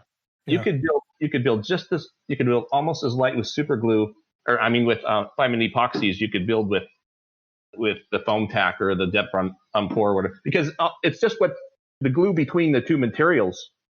And you switch it down, and you're going to get better adhesion with the epoxy on this. And you can wipe out the excess. That's where the extra weight comes from. The hot glue is what squirts out the sides that they just allow to stay there, which they really didn't need to be there in the first place. It's just it's hot, and you don't want to burn yourself getting it off the plane. Usually, and like if you're being very mindful, you take a piece of scrap and try to get as much out as possible. But also if you're going, who cares? You leave it in. So let's talk about glues. Depron is a different material, and I imagine you can't use like a spray adhesive. That's probably going to eat the foam, right? I haven't found one that works. I bet not. And honestly, I think that goes with most foams across the board. So even what about? I think there's even some foam safe. There's some that claim to be foam safe. Does that work? It does, but it's what I'm finding, I'm not trying to discredit somebody that actually builds their phone, their planes out of that, but I'm just saying from what I've found is, it's like the foam tack, it's kind of rubbery, it's kind of rubbery, how it'll kind of give. Yes, it's a right? flexible adhesive. And it's the same thing with the M4 and the and also the foam fusion, where it's got some gumminess. It'll actually kind of give with the plane when the plane's doing this. But say if you super glue, it's like you're adding something rigid in there, and you bend it, and it's like, okay, well, if you've got something rigid in there and you're breaking up that rigid bond, as long as it's flat and it's sitting on the counter, you're fine. But airplanes, everybody knows airplanes flex and move and all over the place. And so I did some glue tests because I just need to know these things. And nothing beats epoxy. Let me just put it that way. Nothing beats epoxy. So if you were to recommend an adhesive for Depron, what are your top two choices? First would be... Well, it depends. Everything depends on the application. Okay, it has to do with, like with the wingsuit man, there's an awful lot of hot glue that I use in the wingsuit man. Okay, just because of, I don't have 5 minutes for it to wait to glue every joint, and I'm not. There's a lot of stuff. A lot of it's put together. I'm not going to lie. A lot of it's put together with hot glue. Hot glue has its place when you just say, you put it on there and you put it on it. I just need a quick connection. Okay. And if I'm already way lighter than I need because I'm using the lightest foam, 11 grams per square foot, I can afford to add a little bit of weight to this plane with the hot glue. Okay, but let's say, for instance, the critical areas that I want it. Let's say I'm laminating over something. I'm laying one piece on top of another piece, even if it's just a half inch. I would use the M4 or the foam tack. Okay. Okay. Now, if I've got some strength item, or I know that I can tape something down, or I can set something on top of it. If I know keep it in place. Keep it in place. And I have 5 minutes to spare. Maybe I'll just go get a drink of water or something while this dries. And I can tape it into place or set something on top. I'll use epoxy. Okay. But the kind of my last choice is the super glue, just because of its brittleness. Sure. Okay, good. So, so what I'm hearing is basically like a foam tack, or what was a foam fusion you said was the other one? Yeah, it's foam fusion from the hot wire foam factory. It's www.hwff.com. So hot wire foam factory. Foam fusion. Right. We'll see if we can get a link up there in our show notes, so that way we'll have a link to your product, but we'll list some of the links to the glues so you can make the choice. We won't link epoxy, but I think we'll link the foam tack and the foam fusion and see what we can do with that. But anyway, so we've got how we put it together, should unless the plane's really big, should I be using the 6mm for like the structure, or the 3mm for skinning, or should I, what's your recommendation? Because when you send those like sample kits, they come in the two widths, two thicknesses, and I think it's about 15 or 16 inches by 24, right? And then of course you can obviously, as you get the larger size boxes, that you're getting larger sheets. Right. And you said can they mix and match on the larger boxes, or are you just doing either 30 or 3mm or 6? If somebody requests it, I could, if they email me, my email will be there. If they say, I really want, like that Stephen with the Stephen Maxwell, he said, I want this. Yes. I have a project. I need this. He's helped me out so much. I did mix him a case. It was a pain in the butt, but I did it for him. I can't do it. It's not that I can't. I'm not corporate or anything, so I can mix and match. It's obviously would rather not, but it's okay. It's like the sample cases or the quarter cases, and somebody says, right now on my website, I don't offer the quarter cases at a mixed box. But if somebody emails me and say, hey, that box, I really want it 3 sheets of 6mm, and I want the rest, 6mm, I can do that. Okay. Okay. Good. That's I think that's important. I mean, when you look at this and you're like, oh my gosh, I don't know that I want 60 sheets of just 6mm. Ultimately, we got to look at it as we go. What do you recommend? I mean, is 6mm, like I was playing with it, it's a lot stiffer, I think, than I expected. Do you tend to recommend that as being the ribs and the spar kind of stuff? It's for instance, what I do is it has to do with structural integrity. Okay, Mhm. for instance, my wingsuit man here, all of the skin is 3mm. Okay, because the structural integrity doesn't require 6mm. Okay, Right. but there are some internal pieces, like there's a body piece that goes from the coroplast piece down to the tailbone, where I just need something that's light, but I need it stiffer than the 6mm. I need it stiffer than the 3mm. So it just has to be structural and everything. For me, I think structural integrity. Like for instance, my wingsuit men that I made years ago, I made the generally I like to make the front third of a plane tougher. You know, the six, the three, either the coroplast and the 6mm, and like the arm spars. Generally, the front of the plane, because you want it heavier anyways. I put the thicker foam up front if I can. Like the leading edge of the wingsuit man is 6mm. You know, Okay, that makes sense. The leading edge.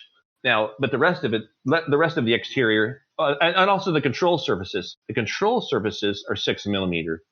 Okay, because it requires the extra stiffness that the 3mm. It all has to do with structural integrity. So that's a good point.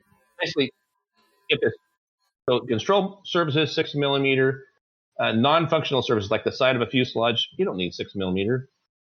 But at the same time, the 6mm, you can also cut a little groove and embed like a 2mm carbon fiber rod.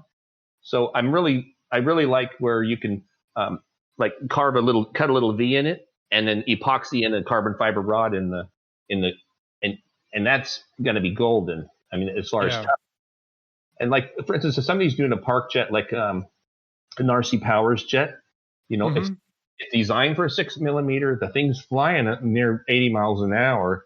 I mean, if you're doing 80 miles an hour, you're going to want 6mm with some with a little bit of reinforcements. You know, if you're just putting around like me at 20 miles an hour, and who cares? Who cares? Just use the lightest material. Why not get the best glide ratio, make your battery last longer, get the best looking, fastest building, best flying plane you can. So I use both where it's needed, if that helps. And it does. That's good. That's helpful. Yeah. And after having built with it, I absolutely agree with that. I made my ailerons out of 3mm, and I'm looking at it going, I should have done that out of 3, or I should have done that out of 6, or reinforced it, And then the spar, same thing. I'm like, okay, because those are structural elements, and I knew that when I was putting it together, so that's not a huge deal. It also didn't help. I think you put your control horns towards the end of the control surface as opposed to maybe midway. Yeah. Well, there's something you can do to that. What I do is, say this is my control surface. Okay, what I do is I cut a V diagonally, and then I lay that carbon fiber rod in there, and I epoxy it in there. Okay, so I've got a control surface, a diagonal cut with a little 2mm rod in there. Okay, so now I have a reinforced. It's way, way, way stronger than 6mm now. And then I'll put the control horn next to that carbon fiber rod. So when the control horn turns that, it's got the strength of the carbon fiber rod coming out to the far side. Okay. This is kind of a given here, but it reaches that strength out to here. If you can't get to the middle like what he's saying, that's perfect. If you could get to the middle, you could run a V like this. But if you can't get to the middle, I just run a diagonal, and then that's how I would do it in the 6mm. Perfect. Thank you. No problem. I plan on adjusting what I built to see if I can incorporate that. So give us 2 or 3 construction methods that are helpful because again, Depron is a different building material than those who are used to flight test. It just builds differently, and it can be used to everybody's advantage and come out with a very different looking plane. What are some construction methods that you could highlight for us? Well, like with my RC Superhero, what I did is I used coroplast substructure that, even though it was just like a cutout frame, like the coroplast was just a cutout frame where there's only like a 1 inch of it in kind of like a framework of like a picture. Okay. Coroplast, it has so much integrity, and you can run a carbon fiber rod through the hole in it that could extend past the coroplast. Yeah, right. Okay. And so that's what I would say is, in the front part of the plane, run, usually if it's like a medium sized plane, do this 6 millimeter carbon fiber with a coroplast substructure, because you're going to need a little more weight up front anyways. It's like, I've kind of noticed, like with the flight test planes, you probably notice that some of them have the noses fall off the planes, or they even design extra noses for planes because they know that the nose is going to break off. Have you noticed that at all? They have extra noses and things. The big one has that, and a couple other designs have like let's build a couple of them, because when you crash, that'll go. Well, if you do that with Depron, it won't go, because the coroplast will have the elasticity and the strength. It has to do with flexibility with integrity. And you have to have, I have to talk with Stephen Maxwell about this. You have to have materials that have a flexibility compatibility. They're so like the coroplast is compatible with the carbon fibers, compatible with the Depron. They all can flex the same amount without breaking or altering their structure. But we know, like with the foam board, I mean, it's good for what it is. But if you flex that 5 degrees, it will wrinkle. The paper will wrinkle. I've measured it. It's 5 degrees. You flex that 5 degrees, and that wrinkle is going to appear, and it will not go away. It is permanently 50% weaker. And I tested the strength of it. It's like 50% weaker.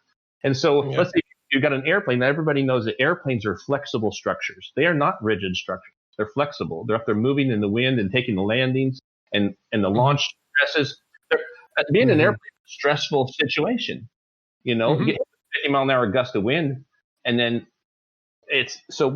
that's where I'm kind of pushing the thinking is a rigid plane is not a good plane. A heavy plane is not a good plane. What you need is a lightweight, flexible plane. For instance, I used to make these little balsa gliders that I mentioned to you before I got into Depron. Yeah, right. Gliders, and I needed it to be strong. And what I first did is I made it stronger and stronger and thicker and heavier and heavier to try to see. I was throwing it against the wall, trying to see what would make it tougher, stronger, would not break. You'd think that making it heavier and bigger and stronger would make it tougher. It did not make it tougher. It gave it more mass that would move forward, that would break it. So what I found, mass does not equal strength as far as a rigid, heavy structure. It doesn't. Right. Yeah, like having some flexibility in it to absorb the stresses and distribute them out is... That's what a bridge does. In those cases, better, yeah. Like a bridge is designed, they have those little gaps in the bridges so that the joints can eat and all that. So even bridges, I mean, that you drive a semis on, give, and they're flexible, and that's what makes those bridges tough. If they were to make them all solid, they'd probably fall down. But that's where I'm trying to push people's thinking is lighter, more flexible, and tougher. Like one time I saw there was in front of a big air show. Okay, these people had RC Superhero. It was the main event like 8 years ago. Okay, and there was a video of this, and this guy took it off. It got up to about 80 feet, and the guy must have got jerked or bumped or something, because the thing dove straight into the runway at 45 degrees. Oh no! I'm not at 80 feet at 45 degrees. You tell me what plane would have survived that? Yeah, exactly. Nothing. Into the asphalt.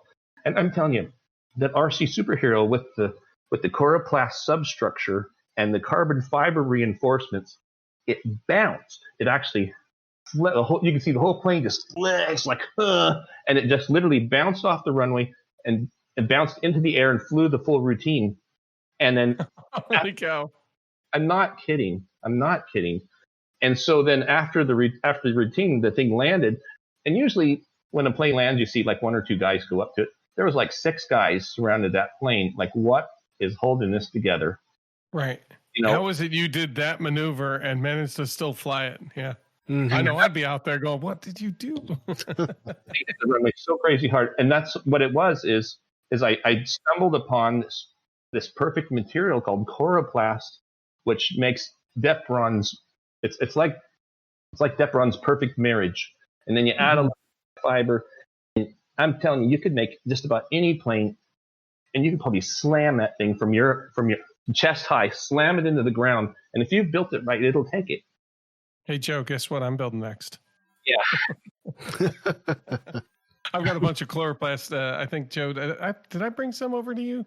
Yeah, there's a couple sheets in my garage. Yeah, we got chloroplast kind of hanging out a little bit. I think I know what I'm going to try to do with some of mine. Only in the front, only in the front third, and the of course. And then you take the one carbon fiber rod to the tail. Put it through the groove, the hole in the chloroplast. But the trick is because the Depron is kind of soft, it'll accordion if you don't have one carbon fiber rod from the nose to tail. Okay, it's got to. What that'll do is it'll transfer the impact load throughout the entire plane. Right. So it will take the it just won't let the Depron accordion. It'll just shake it off. It'll flex. It's 10 or 20 degrees and shake it off, and then you won't know it. And especially with the right glues, if you get the right glue combination, epoxy or the whatever, then or the hot glue, even if you've done it right, Yeah. Then, Well, yeah, because Joe, you said your experience with the hot glue was, I mean, you really had a pretty good experience with it in general, as long as you were careful with it. Yeah, it wasn't bad, which I was being careful specifically because I didn't want to test the limits of it. Stephen Maxwell, he was using the hot glue, and he was using one of those nuclear powered hot glue guns from Flight Test, and on high, where it has the bubbling bubbles in it, and he's like, it's burning my foam. Well, turn it down. It's you're boiling glue on Depron, the Depron, which is fine if you're gonna put a bead there and you're gonna fold it there. That's fine, and then wipe the glue out. But if you're actually trying to glue a surface, how long is it going to take it for that boiling glue to cool down? You're going to be there for 5 minutes. You might as well use the right, because foam is an insulator, so it's going to keep that heat longer. Yeah. So generally, if you just have a little bit to do, I do it on low. I don't use a really good hot glue gun. I use a little craft store.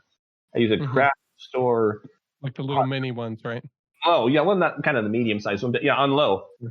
And and then I use it on high only when if I want 6 millimeter and I want to basically, you can actually take the tip of the hot glue gun on high, and after you pre-crease, you can run that hot glue gun tip right up and down the 6 millimeter groove to kind of push a crease there, and then run a bead there. Then you can actually fold 6 millimeter right up to 90 degrees. Oh, and okay. And then because the glue cools and holds that angle. Well, you don't wait for the glue to cool. So what happens is you crease it, you dump a pile of glue in there because the heat is superheating the Depron. Now that Depron will fold, and if you tape the backside, even better. But now that superheated Depron will fold, and then right now once you've folded it, you don't need that glue in there anymore. You take a card or something. Don't use your finger to burn the skin off but you wipe out that glue. You don't need it in there anymore because you have a perfectly folded 90-degree corner that you've just created with 6 millimeter and that heat from the glue that you don't need. You might as well get that 20 grams of hot glue out of there. You don't need it anymore. Like with some things you think you need it in the joint, but actually a 90-degree joint is actually really strong. You don't need the strength in there anymore. Interesting. Yeah. Okay, so how often do you need tape to back a bend in Depron? It depends how much your angle is, and I've learned recently from some of the Germans. Like the Germans are way more advanced because they never had it forever. Yeah, they've had it forever. They've never had the gap like we did, where we learned or forgot. We didn't forget. They didn't learn or they didn't forget or have to relearn all this like we did. They learned that the Depron will fold better one way than it will the other way. depends on, like, one side's the print side, one side's the other side, and I'll have to retest it. But it folds better one way than the other way. Ah, good to know. Yeah, that's interesting. Yeah, that's what I've heard. They said one way it's more likely to crack, and the other way it's more likely not to crack. So you'll have to figure out. And I'm talking probably the 3 millimeters, usually the one you score and fold is the one I'm particularly talking about. But it could be sure. 6 millimeter too. They say that it's better one way than the other. And also, you'll also notice that there's a grain to it, which it didn't used to have. The old 2014 Depron didn't have a grain where it was basically the same north and south, as far as, you know what I'm saying? But now it's actually more flexible one way than the other way, as far as, if you take it and you fold it up this way and you fold it up the other way, one way is a little stiffer than this way. So if you were going to make a shape, you might as well fold it in the way that it wants to go. Mm-hmm. You can pay attention to the grain, and it can work with you, not against you. So initially you'd say, okay, well, one way's a little weaker than the other way by 10%. But I say, well, no, I'm going to use that to my benefit. See, every weakness is actually a benefit if it's used correctly. Mm-hmm. Yeah, it's important that you understand the material. And that's part of why we sat, where we're sitting down and talking to you, because this is a material, to me, it's new, and to Joe, it's new. And to a lot of the people just getting into this hobby, which is why we're here, it's new to them too. So I want to, I don't know. I want to make sure that we talk about it and kind of understand the material better, because it is an excellent material for building airplanes. Well, and I really want you to just take one sheet and just waste it on basically creasing and folding it and putting heat in it, and basically try to create radiuses, try to create 90-degree angles or even acute angles. Mm-hmm. See what you can do with it with folding and bending. And then once you've made an angle, then heat set it with a heat gun. Well, a heat gun, yeah. It's a heat gun. I forget what they use. It's kind of like what they use for it's an embossing heat gun. An embossing heat gun, like a craft store. It's smaller. It's not as hot. I mean, it's still pretty hot. But that's what I use, is these embossing heat guns to set that. Once I've got the angle, I set it, and then it kind of creates a skin on it after I've reheated it. Then it kind of like I'm there. Oh, cool! Like glazing. You're basically. I've seen. Yeah. I see that. I've seen some really beautiful builds on that Facebook page that people put together. And one of the planes that I want to do, which is part of why I ordered the extra case, is I want to do the BD5, mm-hmm. and that's got just a really beautiful molded body. Mm-hmm. And I want to make sure that I get that right. And knowing those techniques is going to be awesome. I think that kind of brings us. I'm sure honestly, Joe's right. Like, we could talk for hours and hours and hours. But I'm sure our listeners aren't, they can only listen to so much at one time, right? So, well, why don't we bring this to a close? Is there a question you think I should have asked you, Greg? No, I just hope these guys give it a try and realize it's, people try to think of it as stupid, crazy, expensive. I don't think it is. It's really about just barely a few pennies more than the flight test brown board.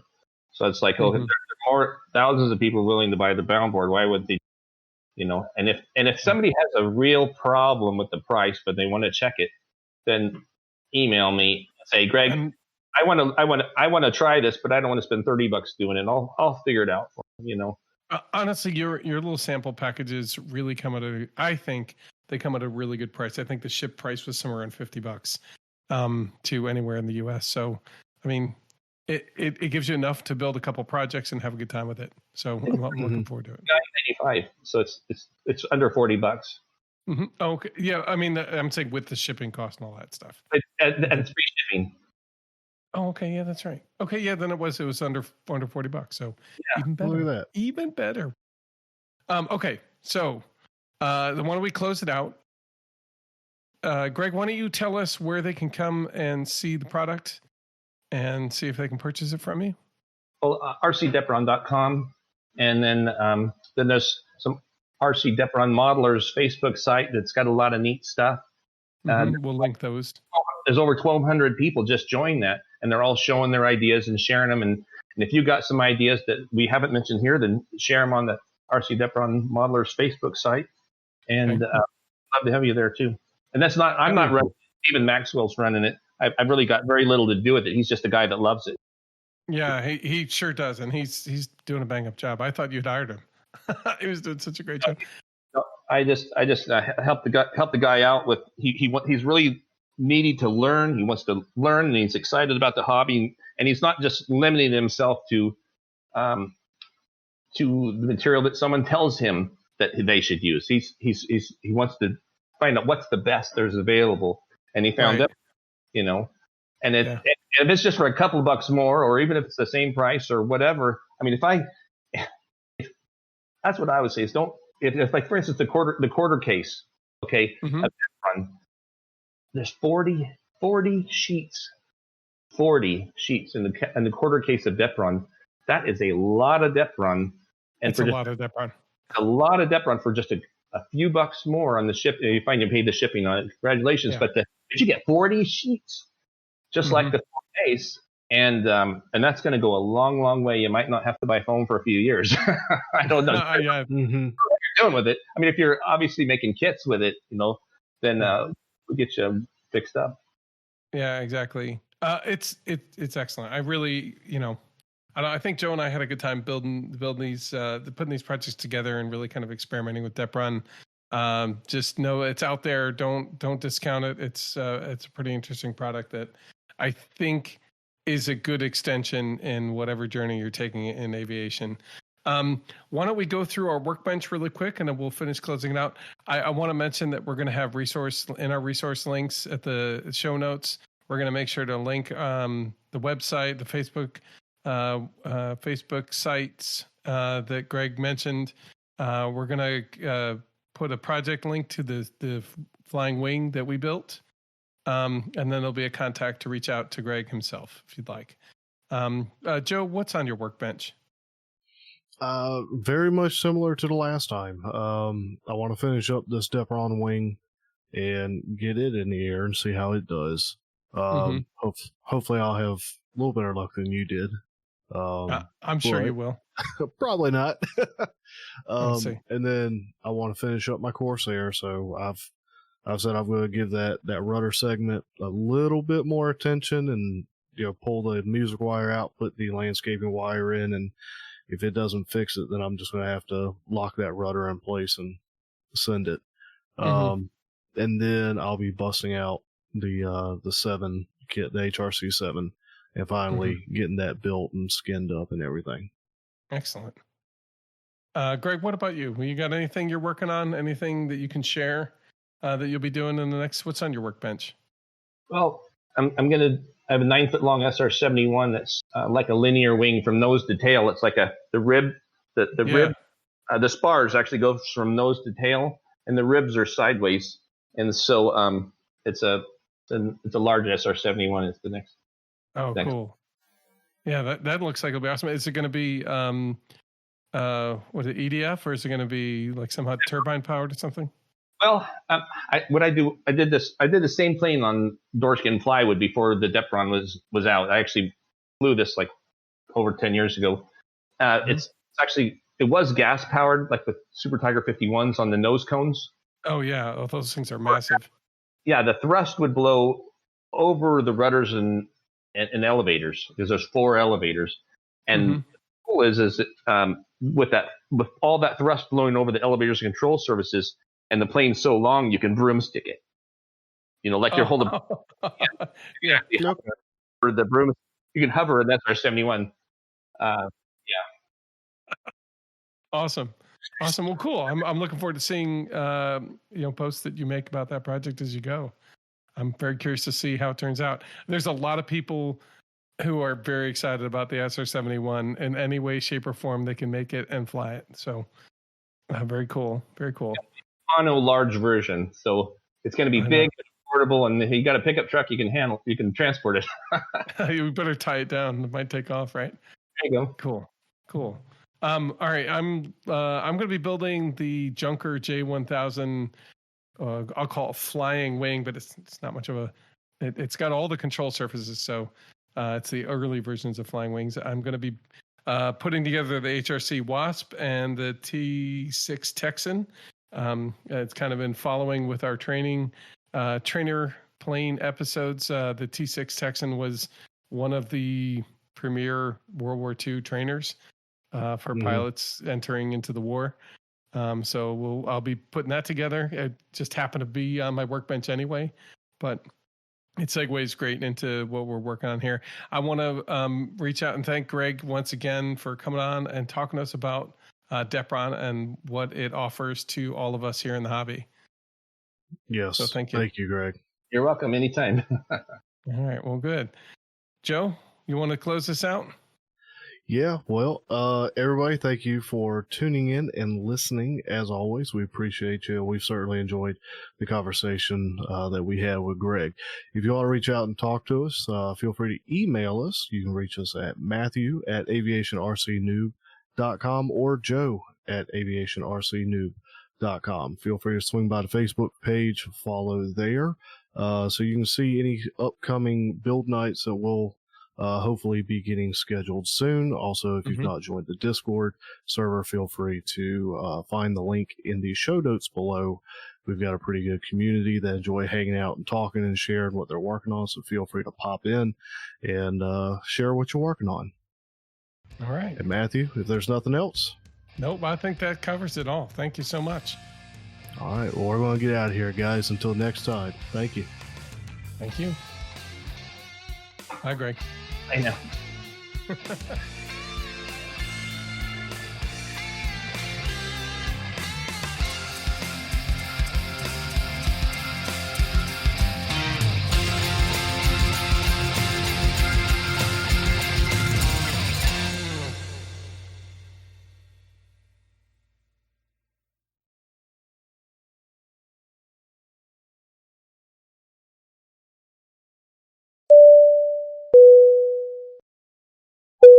People want to build your wingsuit, which, Right. I mean, it's very iconic. Now they have the material to be able to actually do it and have success. And that's, of course, really all you're looking for, it seems.